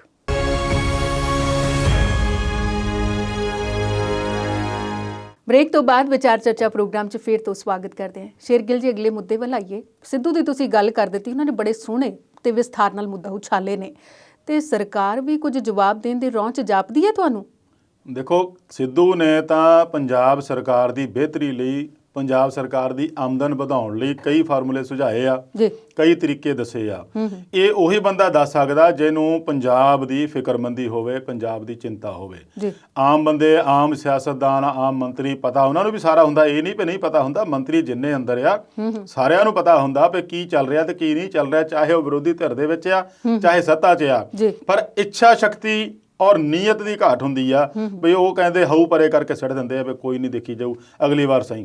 ਉਹ ਅਗਲੀ ਵਾਰ ਕਰਦੇ ਕਰਦੇ ਫਿਰ ਇੰਨਾ ਲੰਬਾ ਸਮਾਂ ਹੋ ਜਾਂਦਾ ਵੀ ਮੁੜ ਕੇ ਉਹ ਸਮਾਂ ਹੱਥ ਨਹੀਂ ਆਉਂਦਾ ਪਹਿਲਾਂ ਜਿਹੜਾ ਗੁਆਚਿਆ ਆ। ਸਿੱਧੂ ਸਾਹਿਬ ਨੇ ਕਿਹਾ ਆ ਵੀ ਜਿਹੜੇ ਨਜਾਇਜ਼ ਕਬਜ਼ੇ ਧਾਰੀ ਆ, ਸਰਕਾਰੀ ਜ਼ਮੀਨਾਂ ਦੱਬ ਕੇ ਬੈਠੇ ਆ, ਜੇ ਉਹਨਾਂ ਦੇ 5% ਵੀ ਛੁਡਾ ਲੈਣ ਤੇ ਸਾਡਾ ਜਿਹੜਾ ਆਮਦਨ ਦਾ ਜਿਹੜਾ ਤਵਜ਼ਨ ਆ ਉਹ ਬੈਲੈਂਸ ਹੋ ਸਕਦਾ, ਤੇ ਉਹ ਕਿਸੇ ਕਾਫੀ ਹੱਦ ਤੱਕ ਦੇਣਦਾਰੀਆਂ ਕਲੀਅਰ ਹੋ ਸਕਦੀਆਂ। ਛਡਾਵੇ ਕੌਣ? ਪੰਜਾਬ ਸਰਕਾਰ ਦੇ ਆਪਣੇ ਹੀ ਜਿਹੜੇ ਨੁਮਾਇੰਦੇ ਕਈ ਹੋਣੇ ਜਿਹੜੇ ਇਹੋ ਜਿਹੇ ਕੰਮ ਕਰਕੇ ਦੱਬ ਕੇ ਬੈਠੇ ਆ। ਫਿਰ ਉਹਨਾਂ ਨੇ ਜਿਹੜੀ ਕਿਹਾ ਵੀ ਪੰਜਾਬ ਗਹਿਣੇ ਧਰ ਦਿੱਤਾ, ਧਰਿਆ ਜਾ ਰਿਹਾ, 25 ਸਾਲਾਂ ਤੋਂ ਧਰਦੇ ਆ ਰਹੇ, ਸਰਕਾਰਾਂ ਛੁਡਾਉਣ ਦਾ ਨਾਂ ਹੈ ਨਹੀਂ। ਉਹ ਇਮਾਰਤਾਂ ਵੀ, ਸਰਕਾਰੀ ਰੈਸਟ ਹਾਊਸ ਵੀ, ਬਿਲਡਿੰਗਾਂ ਵੀ, ਸਾਰੀਆਂ ਹੀ ਤਕਰੀਬਨ ਉਹਨੇ ਗਿਣਾਤੀਆਂ ਵੀ ਇਹ ਗਹਿਣੇ ਧਰ ਦਿੱਤੀਆਂ, ਇਹਨਾਂ ਦੀ ਆਮਦਨ ਤੋਂ ਹੀ ਸਰਕਾਰ ਚਲਾਈ ਜਾ ਰਹੀ ਆ। ਫਿਰ ਇੱਕ ਹੋਰ ਵੱਡੀ ਗੱਲ ਕਹੀ ਵੀ ਜਿਹੜਾ ਲੋਕਾਂ ਤੋਂ ਟੈਕਸ ਉਗਰਾਹਿਆ ਜਾਂਦਾ ਆ ਉਹਦੇ ਨਾਲ ਕਰਜ਼ਾ ਮੋੜਿਆ ਜਾਂਦਾ। ਹੁਣ ਜਿਹੜਾ ਟੈਕਸ ਲਿਆ ਜਾਂਦਾ ਆ ਉਹਦੇ ਨਾਲ ਤਾਂ ਬੁਨਿਆਦੀ ਢਾਂਚੇ ਤੇ ਵਰਤਿਆ ਜਾਣਾ ਚਾਹੀਦਾ, ਸੜਕਾਂ ਬਣੀਆਂ ਚਾਹੀਦੀਆਂ, ਲੋਕਾਂ ਨੂੰ ਬੁਨਿਆਦੀ ਸਹੂਲਤਾਂ, ਪਾਣੀ ਦੀ ਸਹੂਲਤ ਆ, ਸੀਵਰੇਜ ਦੀ ਸਹੂਲਤ ਆ, ਇਹ ਚੀਜ਼ਾਂ ਉਸ ਟੈਕਸ ਰਾਹੀਂ ਦਿੱਤੀਆਂ ਜਾਣੀਆਂ ਚਾਹੀਦੀਆਂ। ਪਰ ਹੁਣ ਉਲਟਿਆ, ਸਰਕਾਰ ਉਹਨਾਂ ਟੈਕਸ ਰਾਹੀਂ ਆਪਣਾ ਕਰਜ਼ਾ ਉਤਾਰ ਰਹੀ ਆ। ਤੇ ਜੇ ਸਰਕਾਰ ਟੈਕਸ ਰਾਹੀਂ ਕਰਜ਼ਾ ਉਤਾਰਦੀ ਰਹੂਗੀ ਤਾਂ ਫਿਰ ਲੋਕਾਂ ਦਾ ਤਾਂ ਫਿਰ ਉਹੀ ਹਾਲ ਹੋਊਗਾ ਵੀ ਤੁਸੀਂ ਦੇਈ ਜਾਓ, ਅਸੀਂ ਕਰਜ਼ੇ ਰਾਹੀਂ ਉਧਰ ਮੁੜੀ ਜਾਂਦੇ ਹਾਂ। ਤਾਂ ਫਿਰ ਜਦੋਂ ਸਰਕਾਰ ਨੇ ਜਾਣਾ ਫਿਰ ਠੰਠਨ ਗੋਪਾਲ ਤੇ ਸਾਡੇ ਕੋਲ ਤਾਂ ਕੁਝ ਨਹੀਂ, ਅਗਲੀ ਸਰਕਾਰ ਆਊਗੀ। ਪਿਛਲੀ ਸਰਕਾਰ ਖਜ਼ਾਨਾ ਖਾਲੀ ਛੱਡ ਗਈ ਜੀ, ਅਸੀਂ ਉਹਨੂੰ ਕਿੱਥੋਂ ਦਈਏ। ਹੁਣ ਕਈ ਮਹਿਕਮੇ ਦੇ ਜਿਹੜੇ ਮੁਲਾਜ਼ਮ ਆ ਤਨਖਾਹਾਂ ਤੋਂ ਵਾਂਝੇ ਆ 2-2 3-3 ਮਹੀਨਿਆਂ ਤੋਂ। ਖੈਰ 6ਵੇਂ ਵਿੱਤ ਕਮਿਸ਼ਨ ਦੀ ਬਹੁਤ ਰੌਲਾ ਪਿਆ ਕਰਕੇ ਹੁਣ ਕੁਝ ਸਿਫਾਰਸ਼ਾਂ ਪੰਜਾਬ ਸਰਕਾਰ ਨੇ ਮਨਜ਼ੂਰ ਕਰ ਲਈਆਂ, ਉਹਦੇ ਨਾਲ ਤਨਖਾਹਾਂ ਦਾ ਫਰਕ ਪਊਗਾ ਸਰਕਾਰੀ ਮੁਲਾਜ਼ਮਾਂ ਨੂੰ। ਪਰ ਇਹਦੇ ਵਿੱਚ ਸਾਰਾ ਕੁਝ ਜੇ ਕਮੇਟੀ ਬਣਾ ਕੇ ਪੜਚੋਲ ਕਰਕੇ ਦੇਖੀ ਜਾਵੇ ਤਾਂ ਸਿੱਧੂ ਦੇ ਗੱਲਾਂ ਦੇ ਵਿੱਚ ਬਹੁਤ ਦਮ ਆ। ਇਹਦੇ ਨਾਲ ਪੰਜਾਬ ਦੀ ਆਮਦਨ ਨੂੰ ਵਧਾਉਣ ਦਾ ਬਹੁਤ ਵਧੀਆ ਜ਼ਰੀਆ ਆ। ਜੇ ਉਹ ਕਿਸੇ ਸਟੇਟ ਨਾਲ ਤੁਲਨਾ ਕਰਦੇ ਤਾਂ ਉਹਦੇ ਨਾਲ ਇਹਨਾਂ ਨੂੰ ਵੀ ਕਰਨੀ ਚਾਹੀਦੀ ਆ ਵੀ ਵਾਕਈ ਉੱਥੇ ਜਿਹੜੀ ਆਮਦਨ ਆ ਉਹ ਨਿੱਕੀ ਜੀ ਸਟੇਟ ਹੋਣ ਦੇ ਬਾਵਜੂਦ, ਘੱਟ ਸਾਧਨ ਹੋਣ ਦੇ ਬਾਵਜੂਦ ਵੀ ਉਹ ਇੰਨੀ ਆਮਦਨ ਕਰ ਰਹੇ ਆ ਤਾਂ ਸਾਡੇ ਕੋਲ ਤਾਂ ਸਾਧਨ ਬਹੁਤ ਆ। ਉਹਨਾਂ ਨੇ ਇਹ ਵੀ ਇੱਕ ਮਿਸਾਲ ਦਿੱਤੀ ਸੀ ਵੀ ਤੇਲੰਗਾਨਾ ਕੋਲ ਤੇ 1 ਦਰਿਆ ਆ, ਸਾਡੇ ਕੋਲ 3 ਦਰਿਆ ਆ। ਇਸ ਦੇ ਬਾਵਜੂਦ ਸਾਡੇ ਕੋਲ ਸਾਧਨ ਉਹ ਜਿਹੇ ਨਹੀਂ ਜੁਟਾ ਪਾ ਰਹੇ ਜਿਹਦੇ ਨਾਲ ਵੀ ਸਾਡਾ ਪੰਜਾਬ ਦਾ ਜਿਹੜਾ ਮਾਲੀ ਹਾਲਤ ਜਿਹੜੀ ਉਹ ਸੁਧਰ ਸਕੇ। ਮਤਲਬ ਨੀਅਤ ਹੀ ਸਾਫ਼ ਨਹੀਂ, ਨੀਅਤ ਸਾਫ਼ ਨਹੀਂ ਹੈ। ਜਿੰਨਾ ਚਿਰ ਨੀਅਤ ਸਾਫ਼ ਨਹੀਂ ਸਿਆਸਤਦਾਨਾਂ ਦੀ ਹੁੰਦੀ, ਉਨਾ ਚਿਰ ਭਲਾ ਨਹੀਂ ਹੋ ਸਕਦਾ। ਇਹੀ ਕਾਰਨ ਆ ਵੀ ਉਹ ਸਿੱਧੂ ਦੀ ਮਜਬੂਰੀਆਂ ਕਹਿ ਲਓ ਜਾਂ ਸਰਕਾਰ ਆਪਦੀਆਂ ਮਜਬੂਰੀਆਂ ਦੱਸ ਕੇ ਇਹਨੂੰ ਟਾਲਾ ਵੜਦੀ ਰਹੀ ਆ ਵੀ ਕਰਜ਼ਾ ਬਹੁਤ ਆ, ਕਰਜ਼ਾ ਬਹੁਤ ਆ। ਹੁਣ ਕਰਜ਼ਿਆਂ ਦੇ ਵਿੱਚ ਗੱਲ ਜਦੋਂ ਚੱਲੀ ਤੇ ਵਿਧਾਨ ਸਭਾ 'ਚ ਰੌਲਾ ਪਿਆ ਸੀ ਵੀ ਕਿਸਾਨਾਂ ਦਾ ਕਰਜ਼ਾ ਤੁਸੀਂ ਮਾਫ ਕਰਨ ਨੂੰ ਕਿਹਾ ਸੀ, ਉਹ ਕੁਝ ਵੀ ਨਹੀਂ, ਗਰਾਊਂਡ ਲੈਵਲ ਤੇ ਨਹੀਂ ਹੋਇਆ। ਉੱਥੇ ਫਿਰ ਮਜਬੂਰੀਆਂ ਦੱਸ ਦਿੰਦੀ, ਸਾਡੇ ਕੋਲ ਇਹ ਸਾਧਨ ਘੱਟ ਆ, ਪੈਸੇ ਘੱਟ ਆ, ਸਾਨੂੰ ਦਿੱਲੀ ਵਾਲੇ ਟੈਕਸ ਨਹੀਂ ਦੇ ਰਹੇ, ਦਿੱਲੀ ਵਾਲੇ ਕਹਿ ਰਹੇ ਅਸੀਂ ਸਾਰਾ ਭੇਜਦੇ ਆ, ਜਾਂਦਾ ਕਿੱਥੇ ਆ? ਉਹ ਤਾਂ ਸਿੱਧੂ ਵਰਗੇ ਬੰਦੇ ਅੰਦਰ ਆਉਣਗੇ ਤਾਂ ਉਹੀ ਕੱਢ ਸਕਦੇ ਵੀ ਪੈਸਾ ਅਕਸਰ ਜਾਂਦਾ ਕਿੱਥੇ ਨੂੰ ਆ। ਮਜਬੂਰੀ ਦੀ ਗੱਲ ਚੱਲੀ, ਮੈਂ ਦੱਸਣਾ ਚਾਹੁੰਦਾ ਬਈ ਇੱਕ ਬੰਦੇ ਨੂੰ ਕਿਸੇ ਵੀ ਹੱਦ ਤੱਕ ਖਰਾਬ ਕੀਤਾ ਜਾ ਸਕਦਾ, ਕਿੱਦਾਂ ਉਹਨੂੰ ਨੁਕਸਾਨ ਪਹੁੰਚਾ ਜਾ ਸਕਦਾ ਬਿਨਾਂ ਮਤਲਬ ਤੋਂ, ਬਿਨਾਂ ਕਸੂਰ ਤੋਂ। ਇਹ ਬਹੁਤ ਵੱਡੀ ਗੱਲ ਹੁੰਦੀ ਆ ਜਦੋਂ ਕੋਈ ਬਿਨਾਂ ਕਸੂਰ ਤੋਂ ਬੰਦਾ ਫਸ ਜਾਵੇ ਤੇ ਸਾਰੀ ਉਮਰ ਉਹਦੀ ਲੰਘ ਜਾਵੇ ਤਾਂ ਫਿਰ ਉਹਦੇ ਹਾਲਤ ਕੀ ਹੋਣਗੇ। ਮੈਂ ਇਹ ਗੱਲ ਤਾਂ ਛੇੜੀ ਆ ਕਿਉਂਕਿ ਅੱਜ ਕੱਲ ਬਹੁਤ ਇਹ ਦਿਲਚਸਪ ਔਰ ਗੰਭੀਰ ਚਿੰਤਾਜਨਕ ਮੁੱਦਾ ਉੱਠਿਆ ਆ। ਆਗਰੇ ਦੀ ਜੇਲ੍ਹ ਚੋਂ ਇੱਕ ਬੰਦਾ 20 ਸਾਲ ਕੈਦ ਕੱਟ ਕੇ ਬਾਹਰ ਨਿਕਲਿਆ ਤੇ ਉਦੋਂ ਉਹਦੀ ਜੇਬ ਦੇ ਵਿੱਚ ਜਿਹੜੇ ਉਹਨ ਅੰਦਰ ਕੰਮ ਕਰਦਾ ਸੀ ਰਸੋਈ ਦਾ ਜਾਂ ਕੁਝ ਹੋਰ, ਰੁਪਈਏ ਸਾਰੇ 600 ਸੀਗੇ। ਜੋ ਉਹਦੀ ਜ਼ਮੀਨ ਜਾਇਦਾਦ ਸੀਗੀ ਉਹਦੇ ਕੇਸ ਲੜਨ ਦੇ ਵਿੱਚ ਐਵੇਂ ਕੌਡੀਆਂ ਦੇ ਭਾਅ ਲੋਕਾਂ ਨੇ ਵਕਾ ਵਕੂ ਕੇ ਸਾਰਾ ਖਤਮ ਕਰਤਾ, ਵਿਹਲਾ ਹੋ ਕੇ ਬਹਿ ਗਿਆ। 20 ਸਾਲ ਕੈਦ 'ਚ ਰਿਹਾ ਤੇ ਹੁਣ ਸਰਕਾਰ ਨੇ ਉਹਨੂੰ ਬਰੀ ਕਰਕੇ ਤੇ ਕੱਢਤਾ। ਬਰੀ ਮਤਲਬ ਉਹਨੂੰ ਕੇਸ 'ਚ ਇਲਜ਼ਾਮ ਹੀ ਕੋਈ ਨਹੀਂ ਸੀ, ਨਿਰਦੋਸ਼ ਬੰਦਾ 20 ਸਾਲ ਰਿਹਾ। ਗੱਲ ਹੈਗੀ ਆ ਵੀ ਜਦੋਂ ਉਹਦੀ ਉਮਰ 23 ਸਾਲ ਸੀ, ਹੁਣ ਉਹਦੀ ਹੈਗੀ 43 ਸਾਲ।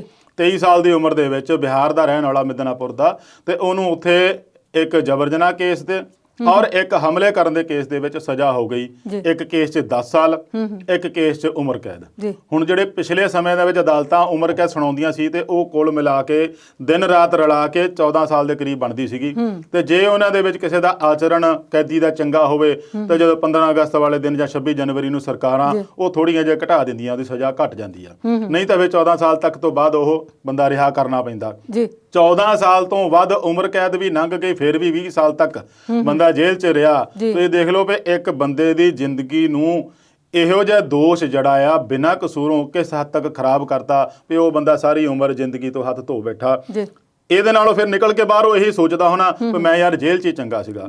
ਹੁਣ ਉਹਨੂੰ ਅਦਾਲਤ ਨੇ ਬਰੀ ਇਸ ਬਿਨਾਂ ਤੇ ਕੀਤਾ ਵੀ ਤੁਸੀਂ ਉਹ ਜਿਹੜੇ ਵੀ ਦੋਸ਼ ਲਾਏ ਆ ਉਹਨੂੰ ਚੰਗੀ ਤਰ੍ਹਾਂ ਸਾਬਤ ਨਹੀਂ ਕਰ ਚੁੱਕੇ। ਸਾਡੀ ਇਹ ਸਿਸਟਮ ਜਿਹੜੀ ਆ, ਇਹ ਨਿਆਂ ਪ੍ਰਣਾਲੀ ਆ, ਲੋਕਾਂ ਦੇ ਬੁਨਿਆਦੀ ਹੱਕਾਂ ਨੂੰ, ਲੋਕਾਂ ਦੇ ਜਿਉਣ ਦੇ ਹੱਕਾਂ ਨੂੰ ਕਿਸ ਕਦਰ ਖਰਾਬ ਹੁੰਦੇ ਆ ਉਹਦੇ ਵੱਲ ਜ਼ਰੂਰ ਧਿਆਨ ਦੇਣਾ ਪਊਗਾ। ਜੇ ਇਹੋ ਜਿਹੇ ਦੋਸ਼ ਲਾ ਕੇ, ਚਾਹੇ ਕੋਈ ਨਿੱਜੀ ਰੰਜਿਸ਼ ਕਰਕੇ ਆ, ਚਾਹੇ ਕੋਈ ਗਲਤ ਬਿਆਨਬਾਜ਼ੀ ਕਰਕੇ ਆ, ਜਾਂ ਕਿਸੇ ਨੂੰ ਸੌਖਾ ਤਰੀਕੇ ਨਾਲ ਫਸਾਉਣ ਦੇ ਕਰਕੇ ਆ, ਇਹਦੇ ਪ੍ਰਤੀ ਅਦਾਲਤਾਂ ਨੂੰ ਬਹੁਤ ਗੰਭੀਰਤਾ ਨਾਲ ਲੈਣਾ ਚਾਹੀਦਾ। ਨਹੀਂ ਤਾਂ ਬੰਦਾ ਇਹੋ ਜਿਹਾ 23 ਸਾਲ ਦੀ ਉਮਰ 'ਚ ਜਵਾਨੀ ਵੇਲੇ ਸੀਗਾ, ਹੁਣ 43 ਸਾਲ ਤੱਕ ਚਲੇ ਗਿਆ, ਉਹਦਾ ਵਿਆਹ ਕੋਈ ਨਹੀਂ ਹੋਇਆ, ਘਰੇ ਉਹਦੇ ਕੋਈ ਨਹੀਂ ਰਿਹਾ, ਇੱਕ ਛੋਟਾ ਭਰਾ ਆ ਜਾਂ ਵੱਡਾ ਆ ਸ਼ਾਇਦ, ਉਹ ਆ ਕੇ ਉਹਨੂੰ ਲੈ ਕੇ ਗਿਆ ਤਾਂ ਭੁੱਬਾ ਮਾਰ ਰੋਇਆ ਉਹ। ਸੋ ਇਹ ਤਾਂ ਮੈਂ ਗੱਲ ਕੀਤੀ ਆ ਵੀ ਲੋਕ ਤਾਂ ਫਸਾਉਂਦੇ ਆ। ਜੇ ਪੁਲਿਸ ਨੂੰ ਫਸਾਉਣਾ ਪਵੇ, ਪੁਲਿਸ ਦੇ ਹੱਥ ਵੀ ਬਹੁਤ ਵਧੀਆ ਤਰੀਕਾ ਹੁੰਦਾ ਆ, ਸਰਕਾਰਾਂ ਦੇ ਹੱਥ ਵੀ ਬਹੁਤ ਵਧੀਆ ਤਰੀਕਾ ਹੁੰਦਾ ਆ ਫਸਾਉਣ ਦਾ। ਤੇ ਇੱਕ ਕੰਮ ਹੋਰ ਵੀ ਨਵਾਂ ਹੋਇਆ ਤੇ ਜਦੋਂ ਸਿਆਸਤਦਾਨ ਦਾ ਮੁੰਡਾ ਆਪਣੇ ਆਪ ਹੀ ਫਸਾਉਣਾ ਚਾਹੁੰਦਾ ਸੀ ਕਿਸੇ ਨੂੰ ਤਾਂ ਆਪ ਹੀ ਫਸ ਗਿਆ। ਅੱਛਾ ਜੀ। ਇਹ ਯੂਪੀ ਦੇ ਵਿੱਚ ਇੱਕ ਕਾਂਡ ਹੋਇਆ ਜਿਹਦੇ ਵਿੱਚ ਭਾਜਪਾ ਦਾ MP ਆ, ਉਹਦੇ ਮੁੰਡੇ ਨੇ ਕਿਸੇ ਹੋਰ 4-5 ਬੰਦਿਆਂ ਨੂੰ ਫਸਾਉਣ ਲਈ ਇੱਕ ਸਾਜ਼ਿਸ਼ ਰਚ ਲਈ ਵੀ ਮੇਰੇ ਤੇ ਹਮਲਾ ਕਰ ਦਿਓ ਤੇ ਮੈਂ ਉਹਨਾਂ ਦੇ ਨਾਂ ਲੈ ਲੂੰਗਾ। ਹੁਣ ਉਹਨੂੰ ਇਹ ਨਹੀਂ ਪਤਾ ਸੀਗਾ ਵੀ ਜਿਸ ਬੰਦੇ ਨੂੰ ਹਮਲਾ ਕਰਨ ਲਈ ਕਿਹਾ ਉਹੀ ਮੈਨੂੰ ਫਸਾ ਦੂਗਾ। ਤੇ ਚੁਣਿਆ ਵੀ ਕਿਹੜਾ ਬੰਦਾ? ਉਹਨੇ ਆਪਣਾ ਸਾਲਾ।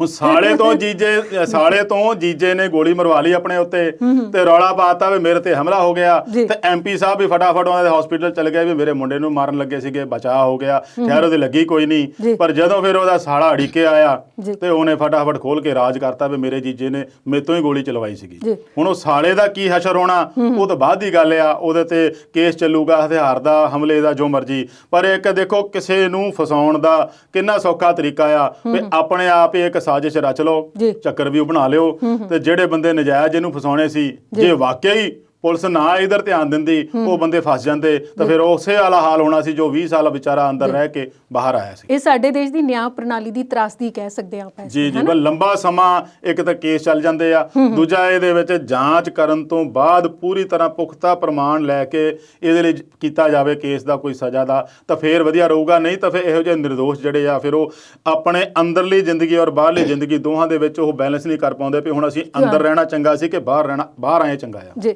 ਤੇ ਅਵਤਾਰ ਜੀ, ਅਗਲੇ ਮੁੱਦੇ ਵੱਲ ਆਈਏ ਤੇ ਕਿਸਾਨੀ ਅੰਦੋਲਨ ਨੇ ਹੁਣ ਬੰਗਾਲ ਵਿੱਚ ਦਸਤਕ ਦਿੱਤੀ ਹੈ। ਇੱਕ ਪਾਸੇ 100 ਦਿਨ ਪੂਰੇ ਹੋ ਰਹੇ ਨੇ ਕਿਸਾਨ ਅੰਦੋਲਨ ਦੇ ਦਿੱਲੀ ਦੇ ਵਿੱਚ ਡਟਿਆਂ ਨੂੰ, ਤੇ ਉਧਰ ਬੰਗਾਲ 'ਚ ਪਹੁੰਚ ਕਰਨੀ, ਕਿਵੇਂ ਵੇਖਦੇ ਹੋ ਸਾਰੇ ਮਾਮਲੇ ਨੂੰ? ਬਿਲਕੁਲ ਜੀ, ਹੁਣ ਇਹ 5 ਰਾਜਾਂ ਦੇ ਹੋਣ ਵਾਲੀਆਂ ਚੋਣਾਂ ਦੇ ਵਿੱਚ ਕਿਸਾਨਾਂ ਨੇ ਜਾਣ ਦਾ ਪ੍ਰੋਗਰਾਮ ਬਣਾਇਆ ਸੀਗਾ ਤੇ ਉਹਦੇ 'ਚ ਇਹਨਾਂ ਨੇ ਸਭ ਤੋਂ ਪਹਿਲਾਂ ਪੱਛਮੀ ਬੰਗਾਲ 'ਚ ਦਸਤਕ ਦੇ ਦਿੱਤੀ ਆ। ਜੀ ਭਾਜਪਾ ਦਾ ਵੀ ਸਾਰਾ ਜ਼ੋਰ 5 ਰਾਜਾਂ ਨਾਲੋਂ ਬੰਗਾਲ ਤੇ ਹੀ ਲੱਗਾ ਹੋਇਆ। ਇਹ ਸਮਝ ਨਹੀਂ ਲੱਗੀ ਵੀ ਬੰਗਾਲ ਨੂੰ ਹੀ ਕਿਉਂ ਹਥਿਆਉਣਾ ਚਾਹੁੰਦੇ ਆ, ਬਾਕੀ 5 ਰਾਜ ਹੈਗੇ ਆ। ਨਹੀਂ, ਅਸਾਮ ਬਹੁਤ ਵੱਡਾ ਹੈ, ਉਹ ਲੈ ਲੈਣ ਸਾਰਾ ਚਾਹ ਬਗਾਨ, ਉੱਥੇ ਐਡਾ ਵੱਡਾ ਚਾਹ, ਪੂਰੇ ਇੰਟਰਨੈਸ਼ਨਲ ਲੈਵਲ ਤੇ ਮੰਡੀ ਚੱਲਦੀ ਚਾਹ ਦੀ, ਜੋ ਮਰਜ਼ੀ ਉੱਥੇ ਕਰਨ। ਬੰਗਾਲ ਦਾ ਵਿਚਾਰਾ ਪਹਿਲਾਂ ਹੀ ਉਦਾਂ ਦਾ ਆ ਵੀ ਉਹਨੂੰ ਤੁਸੀਂ ਫੇਰ ਇਹੋ ਜਿਹਾ ਕੀ ਉਹਦੇ ਵਿੱਚ ਆ ਵੀ ਜਾਂ ਤਾਂ ਟਸਲਬਾਜ਼ੀ ਆ ਮਮਤਾ ਬੈਨਰਜੀ ਨਾਲ ਵੀ ਨਹੀਂ ਇਹਨੂੰ ਤਾਂ ਹੁਣ ਲਾਉਣਾ ਹੀ ਲਾਉਣਾ ਗਦੀ ਜੋ ਮਰਜ਼ੀ ਹੋ ਜਾਏ। ਤੇ ਫਿਰ ਕਿਸਾਨਾਂ ਨੇ ਵੀ ਇਹ ਤਹੀਆ ਕਰ ਲਿਆ ਵੀ ਜੇ ਤੁਸੀਂ ਮਮਤਾ ਨੂੰ ਲਾਉਣਾ ਜਾ ਕੇ ਤੇ ਅਸੀਂ ਤੁਹਾਨੂੰ ਨਹੀਂ ਉੱਥੇ ਵੜਨ ਦੇਣਾ।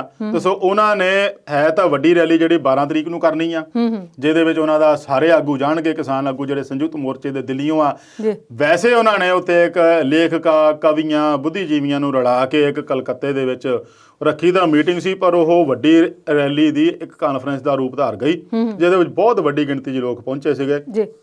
ਉੱਥੇ ਕਿਸਾਨ ਆਗੂਆਂ ਵੱਲੋਂ ਨੁਮਾਇੰਦਗੀ ਕਰਨ ਵਾਲਾ ਸੀ ਉਹ ਰਜਿੰਦਰ ਸਿੰਘ ਦੀਪ ਸਿੰਘ ਵਾਲਾ ਸੀਗਾ, ਜਿਹਨੇ ਉੱਥੇ ਬੜੇ ਵਧੀਆ ਤਰੀਕੇ ਨਾਲ ਖੇਤੀ ਕਾਨੂੰਨਾਂ ਦੇ ਨੁਕਸਾਨ ਜਿਹੜੇ ਆ ਉਹ ਇਸ ਤਰ੍ਹਾਂ ਪੇਸ਼ ਕੀਤੇ ਵੀ ਕੇਵਲ ਕਿਸਾਨਾਂ ਨੂੰ ਹੀ ਨੁਕਸਾਨ ਨਹੀਂ ਹੈਗਾ। ਜੇ ਤੁਸੀਂ ਕਹੋ ਵੀ ਕਿਸਾਨ ਹੀ ਇਹਦੇ ਲਈ ਲੜਦੇ ਆ ਤੇ ਇਹ ਗੱਲ ਗਲਤ ਹੋਊਗੀ। ਇਹਦੇ ਨਾਲ ਹਰੇਕ ਵਰਗ ਜਿਹੜਾ ਪ੍ਰਭਾਵਿਤ ਹੋਊਗਾ, ਛੋਟੇ ਤੋਂ ਲੈ ਕੇ ਵੱਡਾ ਵਰਗ ਸਾਰਾ ਹੀ ਇਹਦੇ ਤੇ ਅੰਡਰ ਆ ਜਾਊਗਾ, ਖਤਰਾ ਪੈਦਾ ਹੋ ਜਾਊਗਾ ਉਹਦੇ ਲਈ। ਸੇ ਤੁਸੀਂ ਇਹ ਲਾਮਬੰਦ ਹੋ ਕੇ ਇਹਨਾਂ ਕਾਨੂੰਨਾਂ ਦੀ ਵਿਰੋਧ ਕਰੋ। ਜੇ ਬੀਜੇਪੀ ਤੁਹਾਡੇ ਕੋਲ ਵੋਟਾਂ ਮੰਗਣ ਆਉਂਦੇ ਆ, ਬੀਜੇਪੀ ਵਾਲੇ, ਉਹਨਾਂ ਨੂੰ ਵੋਟਾਂ ਨਹੀਂ ਦੇਣੀਆਂ। ਤੁਸੀਂ ਆਪਦੀ ਜ਼ਮੀਰ ਤੇ ਇਹ ਹਿਸਾਬ ਕਰਿਓ ਕਿ ਕੇਂਦਰ ਨੇ ਜਿਹੜੇ ਸਾਰੇ ਦੇਸ਼ ਨੂੰ ਸੜਕਾਂ ਤੇ ਲਿਆ ਕੇ ਬਿਠਾਤਾ, ਜੇ ਕੱਲ ਤੁਹਾਡੇ ਬੰਗਾਲ 'ਚ ਆ ਜਾਊਗੀ ਤਾਂ ਤੁਹਾਡਾ ਕੀ ਹਸ਼ਰ ਕਰੂਗੀ। ਸੋ ਇਹ ਜਿਹੜੀ ਦਸਤਕ ਦਿੱਤੀ ਆ ਇਹ ਭਾਜਪਾ ਲਈ ਪਰੇਸ਼ਾਨੀ ਦਾ ਸਬਬ ਬਣ ਸਕਦੀ ਆ। ਆਉਣ ਵਾਲੇ ਦਿਨਾਂ ਦੇ ਵਿੱਚ ਵੀ ਉੱਥੇ ਇਹੋ ਜਿਹੀਆਂ ਕਾਨਫਰੰਸਾਂ ਹੋਰ ਹੋਣੀਆਂ ਤੇ 12 ਵਾਲੀ ਰੈਲੀ ਜਿਹੜੀ ਆ ਉਹਦੇ ਤੇ ਸਾਰੀ ਦੀ ਨਿਗਾਹ ਹੋਊਗੀ। ਤੇ ਅਵਤਾਰ ਜੀ, ਹੁਣ ਪ੍ਰੋਗਰਾਮ 'ਚ ਬ੍ਰੇਕ ਦਾ ਵੇਲਾ ਹੋ ਗਿਆ, ਉਸ ਤੋਂ ਬਾਅਦ ਮਿਲਦੇ ਹਾਂ।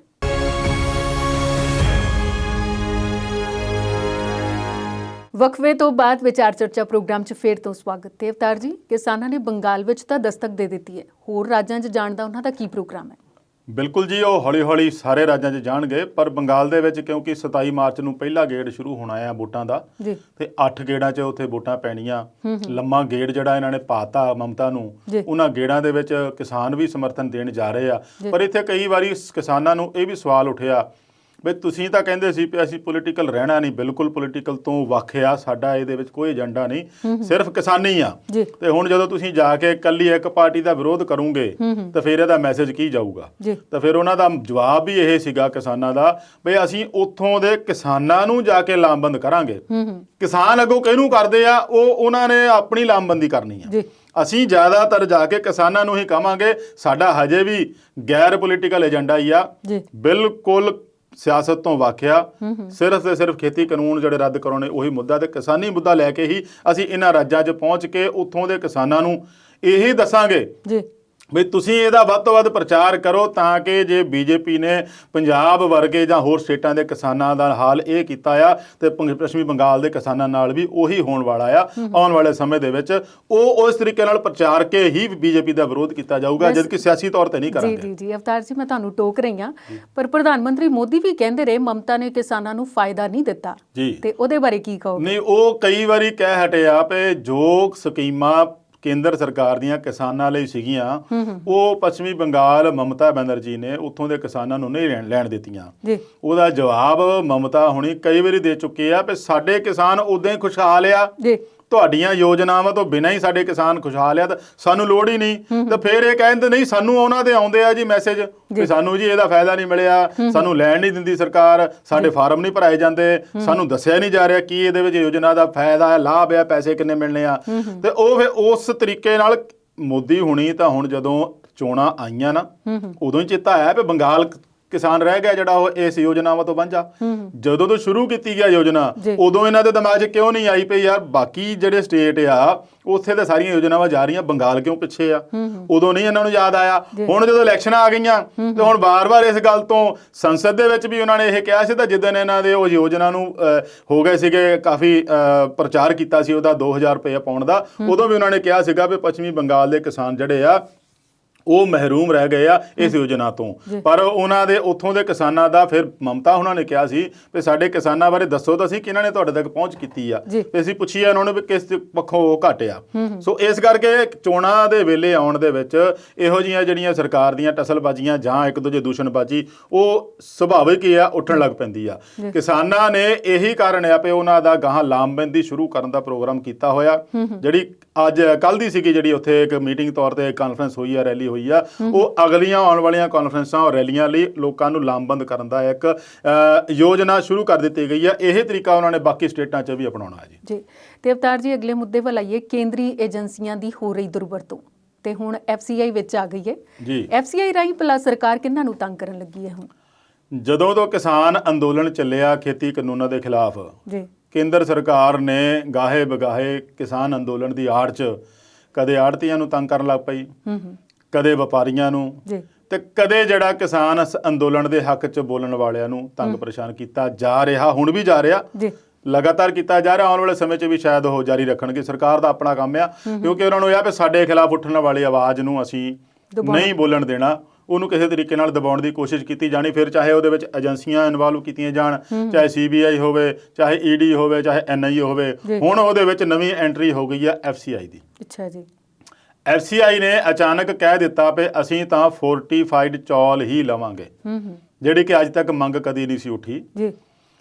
ਪਹਿਲਾਂ ਤਾਂ ਇਹਨਾਂ ਨੇ ਸ਼ੈਲਰਾਂ ਨੂੰ ਝੋਨਾ ਖਰੀਦ ਕੇ ਸਾਰਾ ਦੇ ਦਿੱਤਾ ਜੀ, ਉਹਦੀ ਮਿਲਿੰਗ ਸ਼ੁਰੂ ਹੋਣੀ ਆ। ਰਾਈਸ ਮਿਲ ਕਰੋਨਾ ਕਾਲ ਦੇ ਵਿੱਚ ਮਿੱਲਾਂ ਵੈਸੇ ਬੰਦ ਸੀਗੀਆਂ, ਸ਼ੈਲਰ ਬੰਦ ਸੀਗੇ, ਮਸਾ ਦਾ ਕੰਮ ਚੱਲਿਆ। ਹੁਣ ਨਵਾਂ ਫਰਮਾਨ ਕਰਤਾ ਤਾਂ ਹੁਣ 1 ਮਾਰਚ ਤੋਂ ਰਾਈਸ ਮਿਲਾਂ ਬੰਦ ਆ। ਹੁਣ ਫੋਰਟੀਫਾਈਡ ਦਾ ਮਤਲਬ ਹੁੰਦਾ ਹੈ ਵੀ ਉਹਦੇ ਵਿੱਚ ਮਿਨਰਲ ਔਰ ਵਿਟਾਮਿਨ ਜਿਹੜੇ ਆ ਉਹ ਇੱਕ ਨਵੀਂ ਟੈਕਨੋਲੋਜੀ ਨਾਲ ਚੌਲਾਂ ਦੇ ਵਿੱਚ ਪਾਉਣੇ ਹੁੰਦੇ ਆ।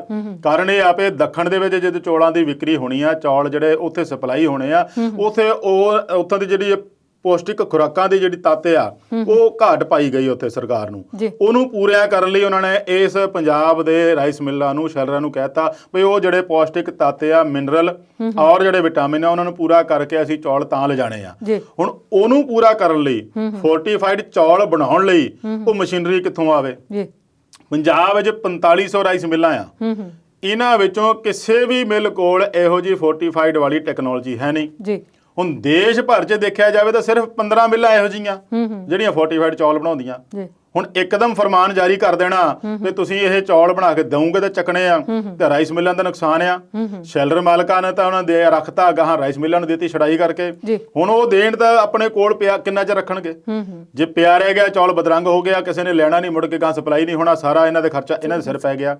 ਅਗਲੀ ਗੱਲ ਉਹਨਾਂ ਦੀ ਇਹ ਵੀ ਸੀਗੀ ਵੀ ਜੇ ਫੋਰਟੀਫਾਈਡ ਚੌਲ ਲਾਉਣ ਲਈ ਮੰਨ ਲਓ ਅੱਜ ਦੀ ਰੇਟ 'ਚ ਇਹ ਮਸ਼ੀਨਾਂ ਖਰੀਦ ਵੀ ਲੈਂਦੇ ਆ, ਉਹਦੀ ਲਾਗਤ ਘੱਟੋ ਘੱਟ 20-25 ਲੱਖ ਰੁਪਏ ਪੈਂਦੀ ਆ। ਛੋਟੀਆਂ ਇਕਾਈਆਂ ਵਾਲੇ ਰਾਈਸ ਮਿਲ ਜ਼ਿਆਦੇ ਆ, ਵੱਡੀਆਂ ਰਾਈਸ ਮਿੱਲਾਂ ਬਹੁਤ ਆ। ਹੁਣ ਵੱਡੀਆਂ ਰਾਈਸ ਮਿੱਲਾਂ ਮੰਨ ਲਓ ਜੇ ਇਹਦੇ ਵਿੱਚ ਇਨਵੈਸਟ ਕਰਨ ਲਈ ਸੋਚ ਵੀ ਲੈਂਦੀਆਂ ਵੀ ਅਸੀਂ ਉਹ ਟੈਕਨੋਲੋਜੀ ਲੈਣ ਲਈ ਮਸ਼ੀਨ ਲੈ ਲਈਏ, ਤੇ ਇਹਨਾਂ ਦਾ ਕੀ ਪਤਾ ਅਗਲੀ ਵਾਰ ਨੂੰ ਫੇਰ ਕਹਿਣ ਨਹੀਂ ਜੀ ਸਾਨੂੰ ਤਾਂ ਸਿੰਪਲ ਚਾਹੀਦੇ ਆ। ਉਹ ਮਸ਼ੀਨਾਂ ਤਾਂ ਵੇਸਟ ਗਈਆਂ, ਪੈਸਾ ਲਗਾਇਆ ਵੇਸਟ ਗਿਆ। ਇਸ ਤਰੀਕੇ ਨਾਲ ਉਹ ਕਹਿੰਦਾ ਸਾਨੂੰ ਲਿਖ ਕੇ ਤਾਂ ਦੇਣ ਵੀ ਹਰ ਵਾਰੀ ਇਦਾਂ ਹੀ ਲੈਣੇ ਆ ਕਿ ਇਸ ਵਾਰੀ ਕੀਤੇ ਜਾਣ ਕੇ ਵੀ ਕਿਸਾਨ ਅੰਦੋਲਨ ਚੱਲਦਾ ਤਾਂ ਕਰਕੇ। ਇਹ ਵੀ ਉਹਨਾਂ ਨੇ ਲਿਖਤੀ ਤੌਰ ਤੇ ਕਿਹਾ, ਪਰ FCI ਨੇ ਫਟਾਫਟ ਜਾਰੀ ਕਰ ਦਿੱਤਾ ਵੀ ਅਸੀਂ ਇਹ ਤੋਂ ਬਿਨਾਂ ਨਹੀਂ ਚੱਕਣੇ। ਹੁਣ ਰਾਈਸ ਮਿਲ ਵਾਲੇ ਵੀ ਫਸੇ ਹੋਏ ਆ, ਸ਼ੈਲਰ ਮਾਲਕ ਵੀ ਫਸੇ ਹੋਏ ਆ। ਵੱਡੀ ਗੱਲ ਇਹ ਆ ਵੀ ਰਾਈਸ ਮਿਲ ਵਾਲੇ, ਸ਼ੈਲਰ ਵਾਲੇ ਔਰ ਵਪਾਰੀ, ਇਹ ਵਰਗ ਦਾ ਸਾਰਾ ਭਾਜਪਾ ਦਾ ਸਮਰਥਕ ਸੀਗਾ। ਉਹਨਾਂ ਨੂੰ ਹੁਣ ਕਿਸਾਨਾਂ ਦੇ ਸਮਰਥਨ ਕਰਕੇ ਹੀ ਨਿਸ਼ਾਨਾ ਬਣਾਇਆ ਜਾ ਰਿਹਾ। ਹੁਣ ਹੋਰ ਕਿਹਨੂੰ ਨਿਸ਼ਾਨਾ ਬਣਾਉਗੇ ਸਰਕਾਰ? ਜਿਹੜਾ ਮਸਲਾ ਇੱਕ ਛੋਟੇ ਜਿਹੇ ਕੰਮ ਨਾਲ ਨਿਬੜਦਾ ਉਹਨੂੰ ਐਡਾ ਵਿਸ਼ਾਲ ਸਰਕਾਰ ਬਣਾ ਰਹੀ ਆ। ਜੇ ਖੇਤੀ ਕਾਨੂੰਨਾਂ ਦੀ ਗੱਲ ਕੀਤੀ ਆ ਤੇ ਉਹਨੂੰ ਰੱਦ ਕਰਕੇ ਮਸਲਾ ਹੱਲ ਹੋ ਸਕਦਾ, ਪਰ ਉਹਨੂੰ ਉਧਰ ਧਿਆਨ ਹੈ ਨਹੀਂ ਉਹਨਾਂ ਦਾ। ਗੱਲਬਾਤ 'ਚ ਖੜੋਤ ਆਈ ਪਈ ਆ, ਕਦੋਂ ਸ਼ੁਰੂ ਹੋਣੀ ਇਹ ਵੀ ਨਹੀਂ ਪਤਾ, ਕਰਨੀ ਵੀ ਕਿ ਨਹੀਂ ਕਰਨੀ ਇਹ ਵੀ ਨਹੀਂ ਪਤਾ। ਆਲੇ ਦੁਆਲੇ ਵਾਲੇ ਜਿੰਨੇ ਉਹਨਾਂ ਦੇ ਸਮਰਥਕ ਆ ਉਹਨਾਂ ਨੂੰ ਜ਼ਰੂਰ ਨਿਸ਼ਾਨਾ ਬਣਾਇਆ ਜਾ ਰਿਹਾ। ਆਪਾਂ ਵਪਾਰੀਆਂ ਦੀ ਗੱਲ ਕੀਤੀ ਸੀਗੀ ਤੇ ਉਹਨਾਂ ਦੇ ਜਿਹੜੇ MSP ਦੇ ਖਰੀਦੇ ਸੀਗੇ ਉਹ ਤੋਂ ਵੱਧ ਕਿਤੇ ਸਟਾਕ ਹੋਇਆ, ਵੇਚਣਾ ਸੀ, ਉਹ ਭਾਅ ਇੰਨੇ ਸਿੱਟ ਦਿੱਤੇ ਵਪਾਰੀਆਂ ਨੂੰ ਖੁਦ ਦਾ ਨੁਕਸਾਨ ਹੋਣ ਲੱਗ ਪਿਆ। ਇਹ ਹੁਣ ਇਸ ਤਰੀਕੇ ਨਾਲ ਸਾਰਿਆਂ ਨੂੰ ਨਿਸ਼ਾਨਾ ਬਣਾਉਣਾ ਸ਼ੁਰੂ ਕੀਤਾ ਹੋਇਆ ਆ, ਜਿਹਦੇ ਕਰਕੇ ਵੀ ਜਿਹੜਾ ਰੋਸ ਆ ਕਿਸਾਨਾਂ ਦੇ ਵਿੱਚ ਤਾਂ ਪਹਿਲਾਂ ਹੀ ਹੈਗਾ ਆ। ਆਮ ਵਰਗਾਂ 'ਚ, ਆਮ ਲੋਕਾਂ 'ਚ ਵੀ ਇਸ ਗੱਲ ਦਾ ਸੁਨੇਹਾ ਗਲਤ ਜਾਊਗਾ ਵੀ ਹੁਣ ਸਰਕਾਰ ਕਿੱਧਰ ਨੂੰ ਤੁਰ ਪਈ ਆ। ਮਸਲਾ ਕਿਸਾਨੀ ਦਾ, ਤੁਰ ਪਏ ਵਪਾਰੀਆਂ ਵੱਲ ਨੂੰ, ਹੌਲੀ ਹੌਲੀ ਤੁਰ ਕੇ ਤੁਸੀਂ ਚੱਲ ਗਏ ਫਿਲਮ ਇੰਡਸਟਰੀ ਵਾਲੇ ਪਾਸੇ ਨੂੰ, ਜਿਹੜਿਆਂ ਨੇ ਮਾੜੀ ਮੋਟੀ ਗੱਲ ਕਿਸਾਨਾਂ ਦੇ ਹੱਕ 'ਚ ਕਹੀ ਸੀਗੀ ਉਹਨਾਂ ਨੂੰ ਨਿਸ਼ਾਨਾ ਬਣਾ ਲਿਆ। ਜੇ ਕੋਈ ਹੋਰ ਇਹੋ ਜਿਹੇ ਹੈਗੇ ਸੀਗੇ ਟੂਲ ਕਿਟ ਬਣਾ ਕੇ ਉਹਨਾਂ ਦੇ ਨਾਲ ਇਹੋ ਜਿਹਾ ਆਡਾ ਲਾ ਲਿਆ ਵੀ ਇਹ ਕਿਸਾਨਾਂ ਦਾ ਸਮਰਥਨ ਕਰ ਰਹੇ ਆ। ਇਦਾਂ ਦੇ ਤੌਰ ਤਰੀਕੇ ਕਾਫੀ ਹੱਥਕੰਡੇ ਸਰਕਾਰ ਅਪਣਾ ਰਹੀ ਆ। ਉਹਦੇ ਵਿੱਚ FCI ਦੀ ਨਵੀਂ ਐਂਟਰੀ ਹੋਣੀ ਆ, ਇਹ ਬਹੁਤ ਵੱਡੀ ਚਿੰਤਾ ਵਾਲੀ ਗੱਲ ਆ। ਨਾਲ ਦੀ ਨਾਲ ਉਹਨਾਂ ਨੇ ਇੱਕ ਹੋਰ ਵੀ ਪੱਤਰ ਜਾਰੀ ਕੀਤਾ ਵੀ ਜਿਹੜੀ ਆਉਣ ਵਾਲੀ ਕਣਕ ਦੀ ਫਸਲ ਆ ਉਹਦਾ ਅਸੀਂ ਸਿੱਧੀ ਅਦਾਇਗੀ ਕਿਸਾਨਾਂ ਦੇ ਖਾਤਿਆਂ 'ਚ ਪਾਉਣੀ ਆ। ਇਹ ਬਹੁਤ ਵੱਡੀ ਚਿੰਤਾ ਵਾਲੀ ਗੰਭੀਰ ਵਿਸ਼ਾ ਬਣ ਗਿਆ ਆ, ਕਿਉਂਕਿ ਆੜਤੀਆਂ ਕੋਲੋਂ ਜਦੋਂ ਕਿਸਾਨ ਪੈਸੇ ਲੈਂਦਾ ਸੀ ਤੇ ਉਸ ਫਸਲ ਬੀਜਣ ਤੋਂ ਨਾਲ ਹੀ ਉਹਦਾ ਲੈਣ ਦੇਣ ਸ਼ੁਰੂ ਹੋ ਜਾਂਦਾ ਸੀ। ਫਸਲ ਦੇ ਵਿੱਚ ਖਾਦ ਪਾਉਣੀ, ਦਵਾਈਆਂ ਪਾਉਣੀਆਂ, ਜਾਂ ਉਹਦੇ ਵਿੱਚ ਕੋਈ ਘਰ ਦੇ ਵਿੱਚ ਕੋਈ ਨਾ ਕੋਈ ਛੋਟਾ ਮੋਟਾ ਫੰਕਸ਼ਨ ਹੋਣਾ, ਕਿਤੇ ਕੋਈ ਕਾਰੋਬਾਰ ਦੇ ਵਿੱਚ ਕੁਝ ਕਰਨਾ ਹੁੰਦਾ ਤਾਂ ਉਹ ਫਟਾਫਟ ਜਾ ਕੇ ਆੜਤੀਆਂ ਤੋਂ ਆਪਣੇ ਪੈਸੇ ਫੜ ਲੈਂਦਾ ਸੀ। ਉਹਨੂੰ ATM ਕਹਿੰਦੇ ਸੀ ਕਿਸਾਨਾਂ ਦੇ। ਹੁਣ ਇਹਨਾਂ ਨੇ ਸ਼ੁਰੂ ਤੋਂ ਲੈ ਕੇ ਸਰਕਾਰ ਇਹੀ ਕਹਿ ਰਹੇ ਵੀ ਮੈਂ ਵਿਚੋਲੀਏ ਕੱਢਣੇ ਆ, ਆੜਤੀਏ ਮਤਲਬ ਕੱਢਣੇ ਆ। ਹੁਣ ਉਹਨਾਂ ਨੇ ਇੱਕ ਪੱਕਾ ਹੀ ਇਹ ਬਣਾ ਲਿਆ ਵੀ ਆੜਤੀਏ ਵਾਕਈ ਕੱਢਦੇ ਨੇ। ਹੁਣ ਜਦੋਂ ਕਿਸਾਨਾਂ ਦੇ ਖਾਤਿਆਂ 'ਚ ਸਿੱਧੀ ਅਦਾਇਗੀ ਜਾਊਗੀ, ਆੜਤੀਆਂ ਨਾਲ ਰਾਬਤਾ ਰਹੂਗਾ ਨਹੀਂ, ਤੇ ਜੇ ਰਾਬਤਾ ਨਹੀਂ ਰਹੂਗਾ ਤਾਂ ਆੜਤੀਆ ਜਿਹੜਾ ਆ ਉਹ ਕਿਸਾਨਾਂ ਦੀ ਫਸਲ ਨਹੀਂ ਖਰੀਦੂਗਾ। ਕਿਸਾਨ ਆਪਣੀ ਫਸਲ ਸਿੱਧੀ ਵੇਚਣ ਨੂੰ ਮਜਬੂਰ ਹੋਊਗਾ ਤਾਂ ਫਿਰ ਆਪਣੇ ਆਪ ਹੀ ਜਿਹੜਾ ਮੰਡੀ ਸਿਸਟਮ ਖਤਮ ਹੋ ਜਾਊਗਾ। ਇਹ ਵੀ ਇੱਕ ਤਰੀਕਾ ਉੱਥੇ ਆ ਰਿਹਾ ਵੀ ਮੰਡੀਆਂ ਨੂੰ ਖਤਮ ਕਰਨ ਦਾ ਜ਼ਰੀਆ ਬਣ ਰਿਹਾ ਵੀ ਕਿਸਾਨਾਂ ਨੂੰ ਸਿੱਧੀ ਅਦਾਇਗੀ ਕਰੋ, ਆੜਤੀਏ ਵਿੱਚੋਂ ਨਿਕਲ ਜਾਣ। ਤੇ ਜੇ ਕੱਲ ਨੂੰ ਕਿਸੇ ਵੀ ਕਿਸਾਨ ਨੂੰ ਹਬੀ ਨਬੀ ਤੇ ਖੁਸ਼ੀ ਗਮੀ ਤੇ ਲੋੜ ਪੈ ਜਾਏ ਤਾਂ FCI ਤੋਂ ਜਾ ਕੇ ਪੈਸੇ ਮੰਗੂਗਾ ਉਹ। ਕਿਸ ਹਿਸਾਬ ਨਾਲ ਮਿਲੂਗੇ ਉਹਨੂੰ ਪੈਸੇ ਉੱਥੋਂ? ਆੜਤੀਆ ਦਾ ਜਦੋਂ ਆੜਤੀਆ ਨੂੰ ਵੀ ਪਤਾ ਹੁੰਦਾ ਸੀਗਾ ਵੀ ਮੈਂ ਇਹਨੂੰ ਜੇ ਅੱਜ 10,000 20,000 50 60 ਜਿੰਨਾ ਵੀ ਮੰਗਦਾ ਲੋੜ ਪਈ ਦਿੱਤੇ ਆ ਤੇ ਇਹਨੂੰ ਫਸਲ ਮੇਰੇ ਕੋਲ ਹੀ ਲਿਆਣੀ ਆ ਤੇ ਮੁੜ ਕੇ ਮੈਂ ਕੱਟ ਜਾਊਂਗਾ। ਉਸ ਤੋਂ ਬਾਅਦ ਫੇਰ ਸਰਕੂਲਰ ਚੱਲਦਾ ਰਹਿੰਦਾ। ਅੱਜ ਦੀ ਰਵਾਇਤ ਥੋੜੀ ਚੱਲ ਰਹੀ ਹੈ, ਇਹ ਤਾਂ ਸਦੀਆਂ ਤੋਂ ਇਸੇ ਤਰ੍ਹਾਂ ਦੀ ਰਵਾਇਤ ਚੱਲ ਰਹੀ ਆ ਵੀ ਆੜਤੀ ਔਰ ਕਿਸਾਨਾਂ ਦਾ 9 ਮਾਸ ਦਾ ਰਿਸ਼ਤਾ ਪੁਰਾਣਾ ਚੱਲਿਆ ਆ ਰਿਹਾ। ਉਹਨੂੰ ਇਸ ਤਰੀਕੇ ਨਾਲ ਖਤਮ ਕਰਦੀ ਆ ਤੇ ਤਾਣਾ ਬਾਣਾ ਜਿਹੜਾ ਆ ਪੇਂਡੂ ਭਾਈਚਾਰੇ ਵਾਲਾ ਇਹ ਵੀ ਖਤਮ ਹੋ ਜਾਣਾ। ਮੰਡੀ ਸਿਸਟਮ ਨੂੰ ਤਾਂ ਖਤਮ ਕਰਨ ਦਾ ਪਹਿਲਾਂ ਹੀ ਸੀਗਾ। ਉਹ ਖੇਤੀ ਕਾਨੂੰਨਾਂ ਵਿੱਚ ਵੀ ਕਿਸਾਨ ਜਿਹੜੇ ਇਸੇ ਗੱਲ ਦਾ ਰੌਲਾ ਪਾ ਰਹੇ ਪਏ ਇਹਦੇ ਨਾਲ ਮੰਡੀ ਸਿਸਟਮ ਖਤਮ ਹੋ ਜਾਣਾ। ਪਰ ਬਾਰ-ਬਾਰ ਸਰਕਾਰ ਕਹਿ ਰਹੀ ਸੀ ਵੀ ਸਾਨੂੰ ਦੱਸੋ ਲਿਖਿਆ ਕਿੱਥੇ ਆ। ਲਿਖਣਾ ਕਾਹਦੇ ਲਈ? ਆਹ ਤਰੀਕਾ ਤੁਹਾਡਾ ਆਪਣਾ ਸਾਹਮਣੇ ਆਈ ਜਾਂਦਾ, ਲਿਖਣ ਦੀ ਲੋੜ ਹੀ ਨਹੀਂ ਪੈਣੀ। ਆਹ ਤਰੀਕਾ ਹੁਣ ਤੁਹਾਡਾ ਆਪਣਾ ਸਾਹਮਣੇ ਆ ਗਿਆ ਵੀ ਜਦੋਂ ਤੁਸੀਂ ਅਦਾਇਗੀ ਸਿੱਧੀ ਕਰਤੀ, ਆੜਤੀਏ ਨਿਕਲ ਗਏ, ਫਸਲ ਤੁਹਾਡੇ ਕਾਰਪੋਰੇਟ ਘਰਾਣਿਆਂ ਨੂੰ ਵੇਚਣ ਲਈ ਕਿਸਾਨ ਮਜਬੂਰ ਹੋ ਗਿਆ। ਉਹ ਮਰਜ਼ੀ ਨਾਲ MSP ਤੁਸੀਂ ਦੇਣੀ ਨਹੀਂ, ਮਰਜ਼ੀ ਨਾਲ ਉਹ ਭਾਅ 1 ਰੁਪਈਆ ਲਾਵੇ 10 ਰੁਪਈਆ ਲਾਵੇ, ਕਿਸਾਨ ਫੇਰ ਰਹਿ ਗਿਆ ਉਦਾਂ ਦੇ ਉਦਾਂ। ਤੇ ਫੇਰ ਉਹਨਾਂ ਨਾਲ ਆੜਤੀਏ ਕਹਿੰਦੇ ਤੁਹਾਡਾ ਕਮਿਸ਼ਨ ਵੱਖਰਾ ਦੇ ਦਾਂਗੇ। ਹੁਣ ਆੜਤੀਏ ਦਾ ਕਮਿਸ਼ਨ ਆੜਤੀਏ ਦਾ ਕਮਿਸ਼ਨ ਫੇਰ ਕਿੱਦਾਂ ਲਊਗਾ ਜਦ ਬੰਦੇ ਨੇ ਫਸਲ ਹੀ ਨਹੀਂ ਖਰੀਦਣੀ? ਤੇ ਤੁਹਾਡੇ ਕਾਰਪੋਰੇਟ ਰਾਹੀਂ ਫਸਲ ਖਰੀਦੀ ਜਾਊਗੀ, ਆੜਤੀਆ ਦਾ ਖਤਮ ਹੋ ਗਿਆ। ਸੋ ਇਹ ਹੌਲੀ ਹੌਲੀ ਕਰਕੇ ਜਿੰਨੇ ਵੀ ਵਰਗ ਆ ਉਹਨਾਂ ਨੂੰ ਆਪਣੇ ਆਪ ਹੀ ਆਪਣੇ ਵਿਰੋਧ 'ਚ ਕਰ ਰਹੀ ਆ ਸਰਕਾਰ। ਮਸਲਾ ਸਿਰਫ ਇੰਨਾ ਹੀ ਆ ਵੀ ਜੇ ਖੇਤੀ ਕਾਨੂੰਨ ਰੱਦ ਕਰਦੇ ਤਾਂ ਸਾਰਾ ਹੀ ਕੰਮ ਠੰਡਾ ਹੋ ਜਾਣਾ। ਪਰ ਉਹ ਡਿਜੀਟਲ ਵੱਲ ਨੂੰ ਪਾਸੇ ਜਾਣ ਨੂੰ ਲੈ ਕੇ ਨਾ ਸਰਕਾਰ ਦਾ ਇੱਕ ਐਸਾ ਮਨ ਬਣਿਆ ਹੋਇਆ ਵੀ ਹੁਣ ਦੇਖੀਏ ਕਿਸਾਨਾਂ ਦੇ ਖਾਤੇ ਵਿੱਚ ਵੀ ਪਾ ਕੇ ਦੇਖਦੇ ਆ। ਸਬਸਿਡੀ ਕਿਹਾ ਸੀ ਪਾਉਣ ਨੂੰ ਖਾਤਿਆਂ 'ਚ, ਉਹ ਮੈਨੂੰ ਲੱਗਦਾ ਵੀ ਪਹਿਲੇ 1-2 ਸਾਲ ਪਈ ਆ, ਹੁਣ ਮੈਨੂੰ ਲੱਗਦਾ ਨਹੀਂ ਵੀ ਕਿਤੇ ਆਉਂਦੀ, ਮੇਰੀ ਤਾਂ ਆਪਣੀ ਨਹੀਂ ਕਦੇ ਆਈ ਆ। ਸੋ ਇਹ ਸਬਸਿਡੀ ਜਿਹੜੀ ਉਹਨਾਂ ਨੇ ਉਹ ਬੰਦ ਕਰ ਦਿੱਤੀ ਆ, ਹੌਲੀ ਹੌਲੀ ਦੇਣੀ ਹੀ ਬੰਦ ਕਰ ਦੇਣੀ ਆ। ਅੱਛਾ ਜੀ। ਹੌਲੀ ਹੌਲੀ ਇਹਨਾਂ ਨੇ ਉਸ ਕੰਮ ਹੀ ਖਤਮ ਕਰ ਦੇਣਾ, ਸਬਸਿਡੀ ਦੇਣੀ ਨਹੀਂ ਆ। ਤੇ ਇਹਨਾਂ ਦੇ ਵਿੱਚ ਹੁਣ ਟੈਕਸ ਦੇ ਕੰਮ ਵੀ ਆ ਗਏ। ਜਿਹੜੇ ਟੈਕਸ ਪੇਅਰ ਸੀਗੇ ਉਹਨਾਂ ਨੂੰ ਕਹਿੰਦੇ ਤੰਗ ਨਹੀਂ ਪਰੇਸ਼ਾਨ ਨਹੀਂ ਕਰਾਂਗੇ, ਤੇ ਜਿਹੜੇ ਹੁਣ ਜਿਨ੍ਹਾਂ ਦੇ ਛਾਪੇ ਮਾਰੇ ਜਾਂਦੇ ਉਹ ਵਿਚਾਰੇ 60-60 ਕਰੋੜ ਦੇ ਟੈਕਸ ਅਦਾ ਕਰਦੇ ਆ, ਉਹਨਾਂ ਨੂੰ ਇਸ ਕਦਰ ਪਰੇਸ਼ਾਨ ਕੀਤਾ ਜਾ ਰਿਹਾ ਕਿ 6-6 7-7 ਘੰਟੇ ਪੁੱਛਗਿੱਛ ਹੋ ਰਹੀ ਆ। ਤੇ ਅਵਤਾਰ ਜੀ ਮੁੱਦੇ ਨੂੰ ਵਿਚਾਰਾਂਗੇ ਆਪਾਂ, ਪਰ ਇਸ ਵੇਲੇ ਲੈਣੇ ਆ ਬ੍ਰੇਕ।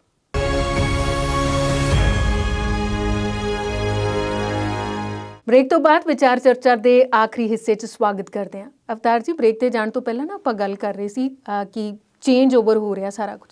ਮੋਦੀ ਜੀ ਕਹਿੰਦੇ ਕਿ ਕਿਸਾਨਾਂ ਨੂੰ ਮਾਡਰਨ ਬਣਾਉਣਾ ਹੈ, ਆਧੁਨਿਕ ਤਕਨੀਕਾਂ ਦੇਣੀਆਂ ਤਾਂ ਕਿ ਉਹ ਦੁੱਗਣੀ ਕੀਮਤ ਵਸੂਲ ਸਕਣ, ਯਾਨੀ ਉਹਨਾਂ ਦੀ ਆਮਦਨ ਦੁੱਗਣੀ ਹੋ ਜਾਏ।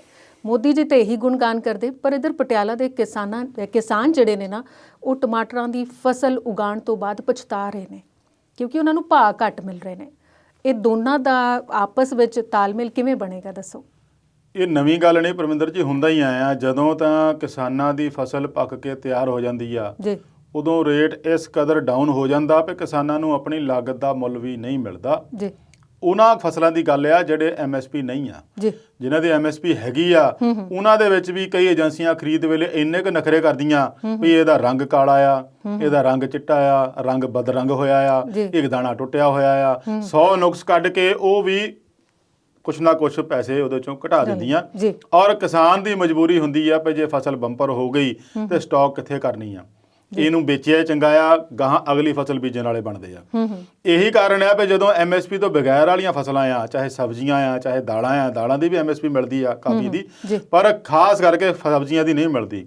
ਜਦੋਂ ਸਬਜ਼ੀ ਆ, ਆਲੂ ਹੀ ਲੈ ਲਓ, ਆਲੂ ਜਦੋਂ ਤਾਂ ਫਸਲ ਪੱਕ ਜਾਂਦੀ ਆ, ਆਲੂ ਤਿਆਰ ਹੋ ਜਾਂਦਾ ਆ, ਉਹਨੂੰ ਪੱਟਣ ਨੂੰ ਤਿਆਰ ਹੁੰਦੇ ਕਿਸਾਨ, ਉਦੋਂ ਰੇਟ ਉਹ ਰੁਪਈਏ ਤੋਂ ਵੀ ਘਟ ਜਾਂਦਾ, ਮੇਰੇ ਖਿਆਲ 50 ਪੈਸੇ ਤੱਕ ਰਹਿ ਜਾਂਦਾ, ਕਿਤੇ ਭਾਵੇਂ 2 ਰੁਪਏ 3 ਰੁਪਏ ਮਿਲੇ। ਉਸ ਦੌਰਾਨ ਉਨਾ ਰੇਟ ਹੀ ਰਹੂਗਾ। ਤੇ ਜਦੋਂ ਫਿਰ ਆਲੂ ਬੀਜਣ ਦੀ ਵਾਰੀ ਆਉਂਦੀ ਹੈ ਜਾਂ ਸਮਾਂ ਲੱਗ ਜਾਂਦਾ ਆਲੂ ਦੀ ਫਸਲ ਦਾ, ਤੇ ਉਹੀ ਜਿਹੜੇ ਆਲੂ ਆ ਉਹ 25-30 ਰੁਪਏ, ਕਈ ਵਾਰੀ 50 ਰੁਪਏ ਵੀ ਆਪਾਂ ਦੇਖੇ ਆ। ਇਹੀ ਗੈਪ ਆ ਜਿਹੜਾ ਕਿਸਾਨਾਂ ਨੂੰ ਮਾਰਦਾ ਆ। ਕਰਜ਼ਾਈ ਵੀ ਕਿਸਾਨਾਂ ਨੂੰ ਇਹੀ ਕਰਦਾ ਆ। ਜਦੋਂ ਫਸਲ ਹੁੰਦੀ ਆ, ਚਾਹੀਦਾ ਤਾਂ ਉਦੋਂ ਕੇਂਦਰ ਨੂੰ ਇਹੀ ਆ ਵੀ ਹੁਣ ਇਹਨੂੰ ਵਾਜਬ ਮੁੱਲ ਮਿਲ ਜਾਏ, ਕਿਸਾਨਾਂ ਨੂੰ ਉਹਦੀ ਲਾਗਤ ਦਾ ਮੁੱਲ ਮਿਲ ਜਾਏ, ਕਿਸਾਨ ਖੁਸ਼ਹਾਲ ਹੋ ਜਾਏ। ਹੁੰਦਾ ਨਹੀਂ। ਉਸ ਤੋਂ ਬਾਅਦ ਜਿਹੜੇ ਵਪਾਰੀਆਂ ਕੋਲ ਸਟਾਕ ਕਰ ਲੈਂਦੇ ਆ, ਵਪਾਰੀ ਜਦੋਂ ਗਾਹਾਂ ਕੱਢਦੇ ਸਟਾਕ ਦੇ ਵਿੱਚੋਂ, ਜਦੋਂ ਲੋੜ ਪੈਂਦੀ ਆ, ਘਾਟ ਆ ਜਾਂਦੀ, ਸ਼ਾਰਟੇਜ ਆ ਜਾਂਦੀ ਆ, ਉਦੋਂ ਇੰਨਾ ਕੁ ਰੇਟ ਵੱਧ ਜਾਂਦਾ ਵੀ ਆਮ ਬੰਦਾ ਵੀ ਕਹਿਣ ਲੱਗ ਪੈਂਦਾ ਵੀ ਹੁਣ ਸਾਡੇ ਵੱਸੋਂ ਬਾਹਰ ਆ। ਤੇ ਸਰਕਾਰ ਉਦੋਂ ਨਹੀਂ ਸੋਚਦੀ ਵੀ ਅਸੀਂ ਇਹਨੂੰ ਗੈਪ ਤੇ ਇੰਨਾ ਕਿਉਂ ਦੇ ਦਿੱਤਾ, ਵੀ ਇਹਦਾ ਫਾਇਦਾ ਸਿਰਫ ਤੇ ਸਿਰਫ ਵਪਾਰੀ ਵਰਗ ਲੈ ਗਿਆ, ਜਿਹਨੇ ਸਟਾਕ ਕੀਤਾ ਆ ਉਹ ਲੈ ਗਿਆ। ਤੇ ਜਿਹੜਾ ਬੀਜਦਾ ਸੀ, ਜਿਹਨੇ ਪਾਲੀ ਆ, ਜਿਹਨੇ ਤਿਆਰ ਕੀਤੀ ਫਸਲ, ਦਿਨ ਰਾਤ ਮਿਹਨਤ ਕਰਕੇ ਮਿੱਟੀ ਨਾਲ ਮਿੱਟੀ ਹੋਇਆ, ਉਹਦੇ ਦੇ ਪੱਲੇ ਕੁਝ ਨਹੀਂ ਪਿਆ। ਇਹੀ ਹਾਲ ਉਹ ਪਟਿਆਲੇ ਦੇ ਵਿੱਚ ਵੀ ਲੋਕੀ ਆਪ ਹੀ ਫਿਰ ਫਸਲ ਨੂੰ ਤੌਬਾ ਕਰਨ ਲੱਗ ਪੈਂਦੇ ਆ। ਤੁਹਾਨੂੰ ਯਾਦ ਹੋਊਗਾ ਸੂਰਜਮੁਖੀ ਦੇ ਸਮਾਂ ਜਦੋਂ ਸੀ, ਅੱਜ ਤੋਂ 5-7-10 ਸਾਲ ਪੁਰਾਣੀ ਗੱਲ ਆ, ਉਦੋਂ ਸੂਰਜਮੁਖੀ ਇੰਨਾ ਕੁ ਕਿਸਾਨਾਂ ਨੇ ਬੀਜ ਦਿੱਤਾ ਸੀ ਪੰਜਾਬ ਦੇ ਵਿੱਚ, ਔਰ ਉਹਦਾ ਰੇਟ ਵੀ ਪਹਿਲੇ ਸਾਲ ਬਹੁਤ ਮਿਲਿਆ ਸੀਗਾ, ਕਿਉਂਕਿ ਨਵੀਂ ਫਸਲ ਆਈ ਸੀ ਤਾਂ ਸਰਕਾਰ ਨੇ ਕਹਿ ਕੇ ਬਿਜਵਾਇਆ ਸੀ ਕਿ ਤੇ ਬੀਜਿਆ ਵੀ ਬਹੁਤ ਗਿਆ ਸੀਗਾ। ਉਹ ਐਸਾ ਘਟਿਆ ਵੀ ਹੁਣ ਤੁਹਾਨੂੰ ਕਿਤੇ ਲੱਭਦਾ ਸੂਰਜਮੁਖੀ ਵਾਲਾ ਖੇਤ। ਇਹੀ ਕਾਰਨ ਆ ਵੀ ਉਦੋਂ ਸ਼ੁਰੂਆਤ 'ਚ ਉਹਨਾਂ ਨੇ ਇੰਨਾ ਕੁ ਵੱਡਾ ਹਮਲਾ ਮਾਰ ਕੇ ਕਿਸਾਨਾਂ ਨੇ ਬੀਜ ਦਿੱਤਾ, ਉਹਦਾ ਜਿਹੜੀ ਉਹ ਕਮਾਈ ਉਹਨਾਂ ਨੂੰ ਮਿਲ ਗਈ, ਵਾਜਬ ਰੇਟ ਵੀ ਉਦੋਂ ਸਰਕਾਰ ਨੇ ਪਹਿਲੇ 2 ਸਾਲ ਦੇ ਦਿੱਤਾ। ਬਾਅਦ 'ਚ ਉਹਨੂੰ ਉਹ ਰੇਟ ਮਿਲਿਆ ਹੀ ਨਹੀਂ, ਖਰਾਬ ਹੀ ਹੁੰਦਾ ਰਿਹਾ। ਪਹਿਲੀ ਗੱਲ ਤਾਂ ਉਹਦਾ ਮੰਡੀਕਰਨ ਹੀ ਨਹੀਂ ਹੋਇਆ, ਕਿਸੇ ਨੇ ਚੱਕਿਆ ਹੀ ਨਹੀਂ, ਤੇ ਜੇ ਕਿਸਾਨ ਲੈ ਕੇ ਗਿਆ ਤਾਂ ਉਹ ਮੰਡੀ ਦੇ ਵਿੱਚ ਹੀ ਜਾ ਕੇ ਖਰਾਬ ਹੋ ਗਿਆ। ਸੋ ਇਹ ਕਿਸਾਨਾਂ ਦੇ ਪ੍ਰਤੀ ਸਿਰਫ ਆਮਦਨ ਦੁੱਗਣੀ ਕਰਨ ਦਾ ਜਿਹੜਾ ਦਾਅਵਾ ਆ ਉਹ ਬਿਆਨਬਾਜ਼ੀ ਤੱਕ ਆ। ਹਕੀਕਤ ਵਿੱਚ ਦੁੱਗਣੀ ਕਰਕੇ ਦਿਖਾਉਣ ਤੇ ਮੈਨੂੰ ਨਹੀਂ ਲੱਗਦਾ ਕਿਸਾਨ ਕੋਈ ਖੁਦਕੁਸ਼ੀ ਵਾਲੇ ਰਾਹ ਪਾਊਗਾ। ਜੀ, ਤੇ ਅਵਤਾਰ ਜੀ, ਮੁੱਦੇ ਸਿਆਸਤ ਵਿੱਚ ਹੋਣੇ ਚਾਹੀਦੇ ਨੇ, ਪਰ ਸਾਡੇ ਸਿਆਸਤਦਾਨ ਤਾਂ ਮੁਹਾਵਰਿਆਂ ਦੀ ਜੰਗ ਵਿੱਚ ਉਲਝੇ ਪਏ ਨੇ। ਭਲਾ ਕਿਹੜੇ ਸਿਆਸਤਦਾਨ ਨੇ ਮੁਹਾਵਰਿਆਂ ਦੀ ਜੰਗ ਵਿੱਚ ਸ਼ਾਮਿਲ ਹੋਏ ਨੇ? ਦੇਖੋ, ਇਹਦੇ ਵਿੱਚ ਮੁਹਾਵਰੇ ਵੀ ਆ ਤੇ ਇਹ 'ਚ ਮਿਹਣੋ ਮਿਹਣੀ ਵੀ ਆਪਾਂ ਕਹਿ ਸਕਦੇ ਹਾਂ ਵੀ ਮਿਹਣੇ ਮਾਰ ਰਹੇ ਆ ਹੁਣ ਸਿਆਸਤਦਾਨ। ਉਹ ਕਈ ਵਾਰੀ ਹੁੰਦਾ ਨਾ ਵੀ ਸਿੱਧੀ ਬੋਲ ਕੇ ਨਹੀਂ ਕਿਸੇ ਨੂੰ ਪਤਾ ਲੱਗਦਾ, ਤੇ ਉਹਨੂੰ ਫਿਰ ਮੁਹਾਵਰਿਆਂ ਰਾਹੀਂ ਜਾਂ ਮਿਹਣਿਆਂ ਰਾਹੀਂ ਉਹ ਗੱਲ ਕਰਨੀ ਹੁੰਦੀ ਹੈ ਵੀ ਸ਼ਾਇਦ ਇਹਦੇ ਰਾਹੀਂ ਸਮਝ ਜਾਏ। ਤੇ ਗੱਲ ਕਰ ਰਹੇ ਆਪਾਂ ਮੁਹਾਵਰਿਆਂ ਦੇ ਵਿੱਚ। ਰਾਹੁਲ ਗਾਂਧੀ ਇਸ ਵੇਲੇ ਨਵੇਂ ਮੁਹਾਵਰੇ ਲੈ ਕੇ ਆਏ ਆ। ਨਹੀਂ, ਮੁਹਾਵਰੇ ਤਾਂ ਮੈਨੂੰ ਲੱਗਦਾ ਪੁਰਾਣੇ ਹੀ ਨੇ। ਇਹ ਆਪਣੇ ਉਹ ਨਵੇਂ ਲੈ ਕੇ ਆਏ ਆ ਕਿਉਂਕਿ ਉਹਨਾਂ ਨੇ ਮੈਨੂੰ ਲੱਗਦਾ ਨਵੇਂ ਪੜ੍ਹੇ ਹੋਣੇ ਆ। ਪੁਰਾਣਾ ਉਹਨਾਂ ਨੂੰ ਵੀ ਪਤਾ ਹੋਣਾ ਵੀ ਮੁਹਾਵਰੇ ਹੁੰਦੇ ਕੀ ਆ। ਸ਼ਾਇਦ ਉਹਨਾਂ ਨੇ ਤਾਂ ਉਹ ਕਿਤੋਂ ਲਫ਼ਜ਼ ਚੱਕ ਕੇ ਵਿੱਚ ਟਵਿੱਟਰ ਕਰ ਦਿੱਤਾ। ਤੇ ਪਰ ਜਿਹੜੀ ਕੋਈ ਗੱਲ ਰਾਹੁਲ ਗਾਂਧੀ ਲਿਖਦੇ ਆ, ਟਵਿੱਟਰ ਤੇ ਪਾਉਂਦੇ ਆ, ਉਹਦੀ ਪਰੇਸ਼ਾਨੀ ਬਹੁਤ ਸਰਕਾਰ ਨੂੰ ਹੁੰਦੀ ਆ। ਫਟਾਫਟ ਉਹਨੂੰ ਨਾ ਜਵਾਬ ਦੇਣ ਨੂੰ ਕਰਦੇ ਆ, ਤੇ ਉਹਦੇ ਨਾਲ ਫਿਰ ਥੋੜਾ ਜਿਹਾ ਉਹਨੂੰ ਹਾਈਲਾਈਟ ਵੀ ਹੋ ਜਾਂਦਾ, ਲੈ ਵੀ ਹਾਂ ਵੀ ਰਾਹੁਲ ਨੇ ਮੁਹਾਵਰੇ ਕਰਤੇ ਆ। ਉਹ ਫਿਰ ਸੁਰਖੀਆਂ ਬਣ ਜਾਂਦੀਆਂ, ਖਬਰਾਂ ਬਣ ਜਾਂਦੀਆਂ। ਖੈਰ, ਉਹਨਾਂ ਨੇ ਲਿਖਿਆ ਕੀ ਸੀ? ਇੱਕ ਤਾਂ ਉਹਨਾਂ ਨੇ ਲਿਖਿਆ ਸੀ ਵੀ ਉਂਗਲੀਆਂ ਤੇ ਨਚਾਉਣਾ, ਭਾਵ ਕਿ ਕੇਂਦਰ ਸਰਕਾਰ ਜਿਹੜੀ ਆ ਉਹ ਆਪਣੀਆਂ ਏਜੰਸੀਆਂ ਆ, ਚਾਹੇ ਈਡੀ ਆ, ਚਾਹੇ ਇਨਕਮ ਟੈਕਸ ਡਿਪਾਰਟਮੈਂਟ ਆ, ਚਾਹੇ ਸੀਬੀਆਈ ਆ, ਐਨਆਈ ਆ, ਇਹਨਾਂ ਨੂੰ ਆਪਣੀਆਂ ਉਂਗਲੀਆਂ ਤੇ ਨਚਾਉਂਦੀ ਆ। ਇਹਦਾ ਜਵਾਬ ਮੈਂ ਹੀ ਦੇ ਦਿੰਦਾ ਵੀ ਰਾਹੁਲ ਸਾਹਿਬ, ਜਦੋਂ ਤੁਸੀਂ ਸੀਗੇ ਸਰਕਾਰ ਦੇ ਵਿੱਚ, ਪ੍ਰਧਾਨ ਮੰਤਰੀ ਮਨਮੋਹਨ ਸਿੰਘ ਹੋਣੀ ਸੀਗੇ, ਤੇ ਤੁਹਾਡੇ ਹੱਥ ਵੀ ਇਹ ਏਜੰਸੀਆਂ ਸੀਗੀਆਂ ਜਿਨ੍ਹਾਂ ਨੂੰ ਤੁਸੀਂ ਉਂਗਲੀਆਂ ਤੇ ਨਚਾਉਂਦੇ ਸੀਗੇ। ਮਾੜਾ ਜਿਹਾ ਕਿਸੇ ਨੇ ਅੱਖ ਦਿਖਾਲੀ ਨਹੀਂ ਵੀ ਉਹਨਾਂ ਦੇ ਘਰ ਸੀਬੀਆਈ ਦਸਤਕ ਦਿੱਤੀ ਨਹੀਂ, ਇਨਕਮ ਟੈਕਸ ਵਾਲੇ ਪਹੁੰਚੇ ਨਹੀਂ। ਸੋ ਤੁਹਾਡੀਆਂ ਲੀਹਾਂ ਤੇ ਚੱਲ ਕੇ ਅਗਲੀ ਸਰਕਾਰ ਕਰ ਰਹੀ ਆ, ਪਰ ਇਹ ਸਰਕਾਰ ਹੋਰ ਗਾਹਾਂ ਵੱਧ ਰਹੀ ਆ ਵੀ ਤੁਸੀਂ ਆਉਣ ਵਾਲੇ ਸਮੇਂ 'ਚ ਇਹ ਚੀਜ਼ਾਂ ਨੋਟ ਕਰਕੇ ਰੱਖੋ। ਜੋ ਚੀਜ਼ ਅਸੀਂ ਕਰ ਚੱਲੇ ਆ ਨਾ, ਇੱਕ ਲੈਗੇਸੀ ਸ਼ਬਦ ਹੁੰਦਾ ਵੀ ਤੁਸੀਂ ਕੀ ਛੱਡ ਕੇ ਚੱਲੇ ਆ। ਉਹ ਸਰਕਾਰ ਇਹ ਤੁਹਾਡੇ ਲਈ ਛੱਡ ਕੇ ਚੱਲੀ ਆ ਵੀ ਆਉਣ ਵਾਲੇ ਸਮੇਂ ਤੁਸੀਂ ਇਹਦੀ ਵਰਤੋਂ ਕਿਵੇਂ ਕਰਨੀ ਆ, ਤੁਹਾਡੇ ਤੋਂ ਨਹੀਂ ਕਰਨੀ ਆਈ। ਤੁਸੀਂ ਜਿਹੜੀ ਕਰਦੇ ਰਹੇ ਠੀਕ ਆ, ਲਿਮਿਟਲੈਸ ਕਰਦੇ ਰਹੇ, ਲਿਮਿਟ ਦੇ ਵਿੱਚ ਸੀਗੇ, ਅਸੀਂ ਇਹਨੂੰ ਪੂਰੀ ਤਰ੍ਹਾਂ ਖੋਲ ਦਿੱਤਾ। ਹੁਣ ਤੁਸੀਂ ਆਉਣ ਵਾਲੇ ਸਮੇਂ 'ਚ ਜੇ ਕਿਤੇ ਪਤਾ ਨਹੀਂ ਹਲੇ ਕੀ ਸਮਾਂ ਆਉਂਦਾ, ਪਰ ਜੇ ਕਿਤੇ ਤੁਹਾਡੀ ਸਰਕਾਰ ਬਣੀ ਤੇ ਇਹਨਾਂ ਪੁਆਇੰਟਾਂ ਨੂੰ ਨੋਟ ਕਰ ਲਿਓ ਕਿ ਇਹਨਾਂ ਏਜੰਸੀਆਂ ਨੂੰ, ਇਹਨਾਂ ਅਦਾਰਿਆਂ ਨੂੰ ਕਿਵੇਂ ਵਰਤਣਾ ਆ। ਫਿਰ ਉਹਨੇ ਅੱਗੇ ਲਿਖਿਆ ਵੀ ਬਿੱਗੀ ਬਿੱਲੀ। ਹੁਣ ਬਿੱਗੀ ਬਿੱਲੀ ਦੇ ਵਿੱਚ ਆ ਜਾਂਦਾ ਵੀ ਸਰਕਾਰ ਦਾ ਜਿਹੜਾ ਆ ਮਿੱਤਰ ਮੀਡੀਆ ਆ, ਉਹ ਸਿਰਫ ਸਰਕਾਰ ਦੇ ਗੁਣ ਗਾਉਣ ਦੇ ਵਿੱਚ ਹੀ ਆ, ਸਰਕਾਰ ਦੀ ਵਾਹ-ਵਾਹ ਕਰਨ ਦੇ ਵਿੱਚ ਹੀ ਆ। ਉਹਨਾਂ ਨੇ ਕਦੀ ਉਹਦੀ ਨੁਕਤਾਚੀਨੀ ਆਲੋਚਨਾ ਨਹੀਂ ਕੀਤੀ। ਦੇਖੋ ਲੋਕਤੰਤਰ ਦੇ ਵਿੱਚ ਸਰਕਾਰ ਦੀ ਆਲੋਚਨਾ ਔਰ ਨੁਕਤਾਚੀਨੀ ਹੁੰਦੀ ਰਵੇ ਤਾਂ ਸਰਕਾਰ ਵਧੀਆ ਤਰੀਕੇ ਨਾਲ ਕੰਮ ਕਰਦੀ ਆ, ਪਰ ਜੇ ਉਹ ਨੁਕਤਾਚੀਨੀ ਕਰਦੇ ਨਹੀਂ ਤਾਂ ਨੁਕਤਾਚੀਨੀ ਸਹਿੰਦੀ ਵੀ ਨਹੀਂ ਸਰਕਾਰ। ਪਿਛਲੀਆਂ ਸਰਕਾਰਾਂ ਦੇ ਵਿੱਚ ਜੇ ਕੋਈ ਨੁਕਤਾਚੀਨੀ ਜਾਂ ਆਲੋਚਨਾ ਕਰਦਾ ਸੀ ਤਾਂ ਸਹਿੰਦੇ ਵੀ ਸੀਗੇ, ਉਹਨਾਂ ਦੇ ਉੱਤੇ ਚੱਲਣ ਦੀ ਕੋਸ਼ਿਸ਼ ਵੀ ਕਰਦੇ ਸੀ ਵੀ ਇਸ ਬੰਦੇ ਨੇ ਜਾਂ ਇਸ ਵਰਗ ਨੇ ਸਾਡੀ ਇਸ ਕੰਮ ਨੂੰ ਆਲੋਚਨਾ ਕੀਤੀ ਆ ਤੇ ਇਹਦੇ 'ਚ ਕੀ ਕਮੀ ਰਹਿ ਗਈ ਆ, ਇਹਨੂੰ ਸੁਧਾਰ ਕਰੀਏ, ਇਹਦੇ 'ਚ ਕਮੀ ਪੂਰੀ ਕਰੀਏ, ਇਹਨੂੰ ਵਧੀਆ ਤਰੀਕੇ ਨਾਲ ਹੋਰ ਪੇਸ਼ ਕਰੀਏ। ਪਰ ਹੁਣ ਦੀ ਸਰਕਾਰ ਤਾਂ ਕਹਿੰਦੀ ਜੋ ਅਸੀਂ ਬਣਾਤਾ ਆ, ਚਾਹੇ ਤੁਹਾਨੂੰ ਚੰਗਾ ਲੱਗੇ ਚਾਹੇ ਨਾ ਲੱਗੇ, ਤੁਹਾਡੀ ਆਲੋਚਨਾ ਨਹੀਂ ਅਸੀਂ ਸੁਣਨੀ। ਫਿਰ ਉਹਨਾਂ ਨੇ ਇੱਕ ਹੋਰ ਮੁਹਾਵਰਾ ਲਿਖਿਆ ਵੀ ਖਿਸਿਆਨੀ ਬਿੱਲੀ ਖੰਭਾ ਨੋਚੇ। ਵੀ ਜਿਹੜੇ ਕਿਸਾਨ ਅੰਦੋਲਨ ਦਾ ਸਮਰਥਨ ਕਰ ਰਹੇ ਆ, ਜਿਹੜਾ ਵੀ ਵਰਗ ਕਰ ਰਿਹਾ, ਨਿੱਜੀ ਤੌਰ ਤੇ ਕਰ ਰਿਹਾ, ਕੋਈ NGO ਕਰ ਰਹੀ, ਕੋਈ ਫਾਊਂਡੇਸ਼ਨ ਕਰ ਰਹੀ ਆ, ਉਹਨਾਂ ਤੇ ਰੇਡ ਮਾਰੋ, ਉਹਨਾਂ ਨੂੰ ਤੰਗ ਪਰੇਸ਼ਾਨ ਕਰੋ, ਉਹਨਾਂ ਨੂੰ ਇਹ ਅਹਿਸਾਸ ਕਰਾਓ ਵੀ ਤੁਸੀਂ ਇਹਨਾਂ ਦਾ ਸਮਰਥਨ ਕਿਉਂ ਕਰ ਰਹੇ ਆ। ਇਹ ਤਾਂ ਉਹਨਾਂ ਨੇ 3-4 ਮੁਹਾਵਰੇ ਦੇ ਕੇ ਨਾਲ ਕਹਿਤਾ ਮੋਦੀ ਰੇਡ ਹੈਸ਼ਟੈਗ ਕਰਤਾ, pro farmers, Modi raid pro farmers hashtag. ਇਹਨਾਂ ਦਾ ਜਵਾਬ ਦੇਣ ਲਈ ਫਿਰ ਮੋਰਚਾ ਸੰਭਾਲਿਆ ਜੀ ਪ੍ਰਕਾਸ਼ ਜਾਵੜੇਕਰ ਹੋਣਾ ਨੇ। ਹੁਣ ਉਹ ਕਹਿੰਦੇ ਆ ਵੀ ਦੇਖੋ 100 ਚੂਹਾ ਖਾ ਕੇ ਬਿੱਲੀ ਹੱਜ ਨੂੰ ਚੱਲੀ। ਹੁਣ ਪਤਾ ਨਹੀਂ ਚੂਹੇ ਕਿਹਨੇ ਖਵਾਏ ਆ, ਕਦੋਂ ਖਵਾਏ ਆ, ਇਹਦਾ ਜਾਵੜੇਕਰ ਹੁਣੀ ਦੱਸਣਗੇ। ਪਰ ਇਹ ਜਿਹੜੀ ਆ ਮੁਹਾਵਰਿਆਂ ਦੀ ਜੰਗ ਜਿਹੜੀ ਆ ਇੱਕ ਨਵੀਂ ਪਿਰਤ ਆ ਸਿਆਸਤ ਦੇ ਵਿੱਚ, ਨਵਾਂ ਇਹ ਤਰੀਕਾ ਲੱਭਿਆ ਰਾਹੁਲ ਉਹਨਾਂ ਨੇ। ਖੈਰ ਉਹ ਤਾਂ ਆਏ ਦਿਨ ਜਦੋਂ ਵੀ ਕੋਈ ਇਹੋ ਜਿਹੀ ਗੱਲ ਹੁੰਦੀ ਹੈ, ਚਾਹੇ ਤੇਲ ਕੀਮਤਾਂ 'ਚ ਵਾਧਾ ਹੋਇਆ, ਚਾਹੇ ਕਿਸਾਨਾਂ ਦੀ ਗੱਲ ਹੋਏ, ਤੇ ਉਹ ਟਵੀਟ ਕਰਕੇ ਸਰਕਾਰ ਨੂੰ ਚੌਕਸ ਕਰਦੇ ਰਹਿੰਦੇ ਆ, ਸਰਕਾਰ ਪ੍ਰਤੀ ਆਪਣਾ ਜਿਹੜਾ ਆ ਉਹ ਪ੍ਰਤੀਕਰਮ ਦਿੰਦੇ ਰਹਿੰਦੇ ਆ। ਨਹੀਂ, ਰਾਹੁਲ ਗਾਂਧੀ ਨੇ ਇਸ ਕਰਕੇ ਮੁਹਾਵਰੇ ਅਪਣਾ ਲਏ ਕਿਉਂਕਿ ਆਮ ਬੋਲਚਾਲ ਦੀ ਭਾਸ਼ਾ ਦੇ ਸ਼ਬਦ ਜਿਹੜੇ ਨੇ ਉਹਨਾਂ ਨੂੰ ਚੰਗੀ ਤਰ੍ਹਾਂ ਨਹੀਂ ਆਉਂਦੇ, ਸ਼ਾਇਦ ਨਹੀਂ ਆਉਂਦੇ ਆ, ਪਰ ਸਰਕਾਰ ਨੂੰ ਸ਼ਾਇਦ ਨਾ ਸਮਝ ਲੱਗਦੇ ਹੁਣ। ਕਿਉਂਕਿ ਦੇਖੋ ਭਾਜਪਾ ਸਰਕਾਰ ਦੇ ਵਿੱਚ ਜਿੰਨਾ ਉਹਨਾਂ ਦੀ ਜਿਹੜੀ ਹਿੰਦੀ ਦੀ ਵੋਕੈਬਲਰੀ ਬਹੁਤ ਜ਼ਿਆਦਾ ਮਕਬੂਲ ਆ, ਚਾਹੇ ਉਹਨਾਂ 'ਚ ਪ੍ਰਧਾਨ ਮੰਤਰੀ ਮੋਦੀ ਸਾਹਿਬ ਲੈ ਲਓ ਬੋਲਦੇ ਸੁਣੇ ਹੋ, ਚਾਹੇ ਅਮਿਤ ਸ਼ਾਹ ਹੋਣੀ, JP ਨੱਡਾ ਹੋਣੀ, ਰਾਜਨਾਥ ਹੋਣੀ, ਸਾਰੇ ਜਿਹੜੇ ਲੀਡਰ ਆ, ਇੱਥੋਂ ਤੱਕ ਕਿ ਜਿਹੜੇ ਮਰਹੂਮ ਅਰੁਣ ਜੇਤਲੀ ਹੋਣੀ ਸੀ, ਉਹਨਾਂ ਕੋਲ ਵੀ ਸ਼ਬਦਾਂ ਦਾ ਬਹੁਤ ਵੱਡਾ ਭੰਡਾਰ ਹੁੰਦਾ ਸੀਗਾ। ਤੇ ਉਹਨਾਂ ਦੇ ਕੋਲ ਸ਼ਬਦਾਂ ਦਾ ਇਹੋ ਜਿਹਾ ਭੰਡਾਰ ਆ, ਉਹਨਾਂ ਦਾ ਮੁਕਾਬਲਾ ਨਹੀਂ ਕੀਤਾ ਜਾ ਸਕਦਾ। ਆਮ ਜਿਹੜਾ ਪ੍ਰਚਾਰਕ ਆ, ਆਮ ਜਿਹੜਾ ਭਾਸ਼ਣ ਦੇਣ ਵਾਲਾ ਬੰਦਾ, ਉਹਨਾਂ ਦਾ ਮੁਕਾਬਲਾ ਨਹੀਂ ਕਰ ਸਕਦਾ। ਹੁਣ ਅਟਲ ਬਿਹਾਰੀ ਵਾਜਪੇਈ ਦਾ ਕੋਈ ਮੁਕਾਬਲਾ ਕਰ ਸਕਦਾ ਸੀ ਜਿਸ ਤਰੀਕੇ ਨਾਲ ਉਹ ਭਾਸ਼ਣ ਦਿੰਦੇ ਸੀਗੇ? ਸੋ ਉਹਨਾਂ ਦੇ ਇਹੋ ਜਿਹੇ ਉੱਭਰ ਕੇ ਆਏ ਆ ਨਾ, ਜਿੱਥੋਂ ਉਹ ਪੂਰੀ ਤਰ੍ਹਾਂ ਸਿਖਲਾਈ ਲਈ ਹੋਈ ਆ, ਤੇ ਉਹਨਾਂ ਦਾ ਕੋਈ ਮੁਕਾਬਲਾ ਨਹੀਂ ਹੈ। ਪਰ ਉਹਦੇ ਵਿੱਚ ਰਾਹੁਲ ਨੇ ਸੋਚਿਆ ਵੀ ਸ਼ਾਇਦ ਮੇਰੀ ਰੋਜ਼ ਦੀ ਪ੍ਰੈਸ ਕਾਨਫਰੰਸ ਕੀਤੇ ਆ, ਰੋਜ਼ ਦੀ ਬਿਆਨਬਾਜ਼ੀ ਕੀਤੇ ਆ, ਸ਼ਾਇਦ ਨਾ ਸਮਝੇ ਤੇ ਆ ਜਿਹੜੇ ਮੁਹਾਵਰੇ ਸਮਝਣ ਆ ਜਾਣਗੇ ਤਾਂ ਆ ਵੀ ਛੇਤੀ ਗਏ। ਤਾਂ ਹੀ ਤਾਂ ਜਵਾਬ ਦਿੱਤਾ ਉਹਨਾਂ ਨੇ। ਉਹਨਾਂ ਨੇ ਵੀ ਨਾਲ ਹੀ ਉਹ ਜਵਾਬ ਦਿੱਤਾ ਮੁਹਾਵਰੇ ਦੇ ਵਿੱਚ ਵੀ 900 ਚੂਹਾ ਖਾ ਕੇ ਬਿੱਲੀ ਹੱਜ ਨੂੰ ਚੱਲੀ। ਅਵਤਾਰ ਜੀ, ਹੁਣ ਗੰਭੀਰ ਮੁੱਦੇ ਵੱਲ ਆਉਂਦੇ ਆ। ਕਰੋਨਾ ਮਹਾਮਾਰੀ ਫਿਰ ਤੋਂ ਮਤਲਬ ਵੱਧ ਰਹੀ ਹੈ ਤੇ ਟੀਕਾਕਰਨ ਘਟ ਰਿਹਾ ਜਾਂ ਵੱਧ ਰਿਹਾ ਹੈ, ਇਹਦੇ ਬਾਰੇ ਆંકੜੇ ਕੁਝ ਹੋਰ ਬੋਲਦੇ ਨੇ, ਪਰ ਹਾਈ ਕੋਰਟ ਨੇ ਵੀ ਕੁਝ ਬੋਲਿਆ ਹੈ ਟੀਕਾਕਰਨ ਨੂੰ ਲੈ ਕੇ। ਉਹ ਕੀ ਕਿਹਾ ਭਲਾ? ਦੇਖੋ, ਪਹਿਲਾਂ ਤਾਂ ਇਹ ਆ ਵੀ ਕਰੋਨਾ ਨੂੰ ਆਪਾਂ ਲਾਈਟਲੀ ਨਹੀਂ ਲੈ ਸਕਦੇ, ਕਿਉਂਕਿ ਹੁਣ ਤਾਂ ਦੁਨੀਆ ਨੂੰ ਹੀ ਇਹਨੇ ਹਿਲਾ ਕੇ ਰੱਖ ਦਿੱਤਾ। 11-12 ਕਰੋੜ ਤੱਕ ਦੇ ਕੇਸ ਹੋ ਗਏ ਆ ਪੂਰੀ ਵਰਲਡ 'ਚ। 5 ਲੱਖ ਤੋਂ ਵੱਧ ਮੌਤਾਂ ਇਕੱਲੀਆਂ ਅਮਰੀਕਾ 'ਚ ਹੀ ਹੋ ਗਈਆਂ। ਟੋਟਲ ਮੇਰੇ ਖਿਆਲ 25-26 ਲੱਖ ਤੱਕ ਮੌਤਾਂ ਚਲ ਗਈਆਂ। ਤਾਂ ਭਾਰਤ ਵਿੱਚ ਵੀ 1.5-2 ਲੱਖ ਤੱਕ ਮੌਤਾਂ ਦਾ ਅੰਕੜਾ ਜਾ ਰਿਹਾ ਆ। ਇਹਨੂੰ ਲਾਈਟਲੀ ਇਸ ਕਰਕੇ ਨਹੀਂ ਲੈਣਾ ਕਿਉਂਕਿ ਵਿਦੇਸ਼ਾਂ ਦੇ ਵਿੱਚ ਤਾਂ ਆਪਾਂ ਇਹਨੂੰ ਮੰਨ ਸਕਦੇ ਹਾਂ, ਪਰ ਭਾਰਤ ਦੇਸ਼ ਵਿੱਚ ਹਮੇਸ਼ਾ ਹੀ ਇਹਦੇ ਤੇ ਵਿਵਾਦ ਰਿਹਾ ਸ਼ੁਰੂ ਤੋਂ ਲੈ ਕੇ। ਜੇ ਨਵਾਂ ਕੇਸ ਆਇਆ ਸੀ 30 ਜਨਵਰੀ ਨੂੰ, ਸਾਲ ਹੋ ਗਿਆ, ਉਸ ਤੋਂ ਬਾਅਦ ਲੋਕਡਾਊਨ ਲੱਗਾ, ਜੋ ਵੀ ਪਾਬੰਦੀਆਂ ਲੱਗੀਆਂ ਉਹਦੇ ਤੇ 100 ਤਰ੍ਹਾਂ ਦੇ ਸਵਾਲ ਉੱਠਦੇ ਰਹੇ ਆ, ਵਿਵਾਦਾਂ 'ਚ ਵੀ ਰਿਹਾ ਵੀ ਥਾਲੀਆਂ ਖੜਕਾਉਣ ਨਾਲ ਕਰੋਨਾ ਚੱਲ ਜਾਊਗਾ, ਮੋਮਬੱਤੀਆਂ ਜਗਾਉਣ ਨਾਲ ਕਰੋਨਾ ਚੱਲ ਜਾਊਗਾ। ਇਹੋ ਜਿਹੇ ਗੱਲ, ਕਈ ਸਵਾਲ ਚਰਚਾ ਦਾ ਵਿਸ਼ਾ ਵੀ ਰਹੇ ਆ ਵੀ ਇਦਾਂ ਕਰਨ ਨਾਲ ਕੀ ਕਰੋਨਾ ਭੱਜ ਜਾਊਗਾ। ਪਰ ਹੁਣ ਦੁਬਾਰਾ ਜਦੋਂ ਇਹ ਇੱਕ ਫੇਰ ਚਰਚਾ ਦਾ ਵਿਸ਼ਾ ਬਣ ਰਿਹਾ ਤੇ ਕੀ ਕਰੋਨਾ ਜਿਹੜਾ ਆ ਉਹ ਚੋਣਾਂ ਵਾਲਾ ਜੱਜ ਨਹੀਂ ਜਾਂਦਾ ਵੀ ਉੱਥੋਂ ਡਰ ਜਾਂਦਾ, ਵੀ ਜਾਂ ਕਰੋਨਾ ਨੂੰ ਇਲੈਕਸ਼ਨ ਤੋਂ ਡਰ ਲੱਗਦਾ। ਤੇ ਹੁਣ ਤਾਂ ਗੱਲ ਇੱਥੋਂ ਤੱਕ ਆ ਗਈ ਸੋਸ਼ਲ ਮੀਡੀਆ ਤੇ ਵੀ ਜੇ ਕਿਸੇ ਨੇ ਬਚਣਾ ਨਾ ਤਾਂ ਉਹ ਇਹਨਾਂ 5 ਰਾਜਾਂ 'ਚ ਚੱਲ ਜਾਵੇ। ਅੱਛਾ ਜੀ, ਪੱਛਮੀ ਬੰਗਾਲ ਚੱਲ ਜਾਵੇ, ਅਸਾਮ ਚੱਲ ਜਾਵੇ, ਪੁਡੂਚੇਰੀ, ਤਾਮਿਲਨਾਡੂ, ਇਹਨਾਂ ਰਾਜਾਂ 'ਚ ਚੱਲ ਜਾਵੇ, ਕਰੋਨਾ ਕੁਛ ਨਹੀਂ ਕਹੂਗਾ। ਕਹਿਣਾ ਉਦੋਂ ਆ ਜਦੋਂ 2 ਮਈ ਨੂੰ ਇਲੈਕਸ਼ਨ ਦਾ ਰਿਜ਼ਲਟ ਆ ਜਾਣਾ ਜੀ ਉਸ ਤੋਂ ਬਾਅਦ ਫਿਰ ਉੱਥੇ ਤੁਹਾਨੂੰ ਵੀ ਕਰੋਨਾ ਖਰਾਬ ਕਰੂਗਾ, ਉਦੋਂ ਮੁੜ ਆਇਓ ਵਾਪਸ। ਤੂੰ ਮੈਨੂੰ ਲੱਗਦਾ ਕਿਸਾਨਾਂ ਨੇ ਵੀ ਤਾਂ ਹੀ ਉਦੋਂ ਰੋਕ ਕਰਦੇ ਵੀ ਸ਼ਾਇਦ ਇੱਧਰ ਜ਼ਿਆਦਾ ਕਰੋਨਾ ਦਾ ਰੌਲਾ ਪਾਉਣ ਲੱਗਿਆ, ਅਸੀਂ ਉੱਧਰ ਜਾ ਕੇ ਦੇਖਦੇ ਕਰੋਨਾ ਕਿੰਨਾ ਕੁ ਆ। ਸੇ ਇਹ ਕਰੋਨਾ ਦਾ ਜਿਹੜਾ ਰੌਲਾ ਆ ਇਹ ਇਸ ਤਰੀਕੇ ਨਾਲ ਉਭਾਰਿਆ ਜਾਂਦਾ ਵੀ ਜਦੋਂ ਲੋੜ ਪਈ ਉਭਾਰਦੇ ਹੋ, ਜਦੋਂ ਲੋੜ ਨਾ ਪਈ ਨਾ ਬਾਰੋ ਰੱਖਦੇ ਉਹਨੂੰ। ਫਿਰ ਵੀ ਇਹਨੂੰ ਗੰਭੀਰਤਾ ਨਾਲ ਲੈਂਦੇ ਹੋਏ ਆਪਾਂ ਇਹ ਕਵਾਂਗੇ ਵੀ ਕਰੋਨਾ ਜਿਹੜੇ ਆ ਕੇਸ ਉਹ ਵੱਧ ਰਹੇ ਆ, ਲਗਾਤਾਰ ਵਾਧਾ ਹੋ ਰਿਹਾ। ਪਹਿਲਾਂ ਦਿੱਲੀ 'ਚ ਦੂਜੀ ਲਹਿਰ ਨੇ ਇੰਨਾ ਤਬਾਹੀ ਮਚਾਈ ਪਏ 1500-1600 ਤੱਕ ਮੌਤਾਂ ਹੋ ਗਈਆਂ ਸੀਗੀਆਂ, ਹੁਣ ਉਹ ਮਹਾਰਾਸ਼ਟਰ 'ਚ ਵੱਧ ਰਹੀ ਆ। ਪਰ ਮੌਤਾਂ ਦੀ ਗਿਣਤੀ ਦੀ ਦਰ ਦੇ ਵਿੱਚ ਪੰਜਾਬ ਇਸ ਵਾਰੀ ਫਿਰ ਨੰਬਰ 1 ਤੇ ਆ ਗਿਆ।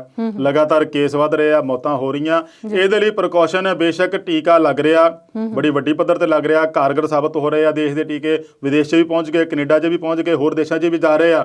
ਪਰ ਟੀਕਾ ਲੱਗਣ ਦੇ ਬਾਵਜੂਦ ਜਿਹੜੇ ਪ੍ਰੀਵੈਂਟਿਵ ਮੇਜਰਸ ਆ, ਜਿਹੜੇ ਸਾਵਧਾਨੀਆਂ ਉਹਨੂੰ ਨਹੀਂ ਛੱਡਣੀਆਂ ਚਾਹੀਦੀਆਂ, ਨਹੀਂ ਤੇ ਇਹ ਨਾਮੁਰਾਦ ਬਿਮਾਰੀ ਆ, ਆਦਰਸ਼ ਬਿਮਾਰੀ ਆ। ਇਹ ਕਦੋਂ ਕਿਹਨੂੰ ਹਾਵੀ ਹੋ ਜਾਵੇ ਕੁਝ ਨਹੀਂ ਕਹਿ ਸਕਦੇ। ਤੇ ਅਵਤਾਰ ਜੀ ਸਮਾਂ ਤਾਂ ਆਲਮੋਸਟ ਖਤਮ ਹੈ, ਪਰ ਨਿੱਕਾ ਜਿਹਾ ਜਵਾਬ, ਦਿੱਲੀ ਹਾਈ ਕੋਰਟ ਨੇ ਟੀਕਾਕਰਨ ਨੂੰ ਲੈ ਕੇ ਕੀ ਕਿਹਾ ਭਲਾ? ਦਿੱਲੀ ਹਾਈ ਕੋਰਟ ਦਾ ਕਹਿਣਾ ਹੈ ਵੀ ਤੁਸੀਂ ਟੀਕੇ ਬਾਹਰ ਦਾ ਦਾਨ ਵਜੋਂ ਦੇ ਰਹੇ ਆ, ਵੀ ਇੱਕ ਕਿਸਮ ਨਾਲ ਆਪਣੇ ਆਪ ਨੂੰ ਵੱਡਾ ਸ਼ੋਅ ਕਰਦੇ ਆ ਵੀ ਦੇਖੋ ਭਾਰਤ ਵਿਦੇਸ਼ਾਂ ਨੂੰ ਦਾਨ ਦੇ ਤੌਰ ਤੇ ਦੇ ਰਿਹਾ, ਜਿੱਥੇ ਉਹ ਉਹਨਾਂ ਨੂੰ ਲੋੜ ਆ ਜ਼ਿਆਦਾ ਜਾਂ ਜੋ ਪੈਸੇ ਨਹੀਂ ਦੇ ਸਕਦੇ ਜਾਂ ਗਰੀਬ ਮੁਲਕ ਆ।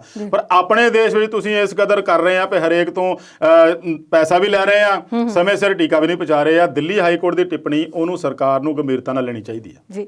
ਤੇ ਇਸ ਵੇਲੇ ਅਸੀਂ ਸਮੇਂ ਨੂੰ ਗੰਭੀਰਤਾ ਨਾਲ ਲੈਣੇ ਆ ਤੇ ਵੇਲਾ ਮੁੱਕ ਰਿਹਾ ਪ੍ਰੋਗਰਾਮ ਦਾ। ਤੁਹਾਡਾ ਸਟੂਡੀਓ 'ਚ ਆਉਣ ਲਈ ਧੰਨਵਾਦ। ਧੰਨਵਾਦ ਜੀ। ਸੋ ਦਰਸ਼ਕਾਂ ਦਾ ਵੀ ਧੰਨਵਾਦ ਕਰਦੇ ਹਾਂ।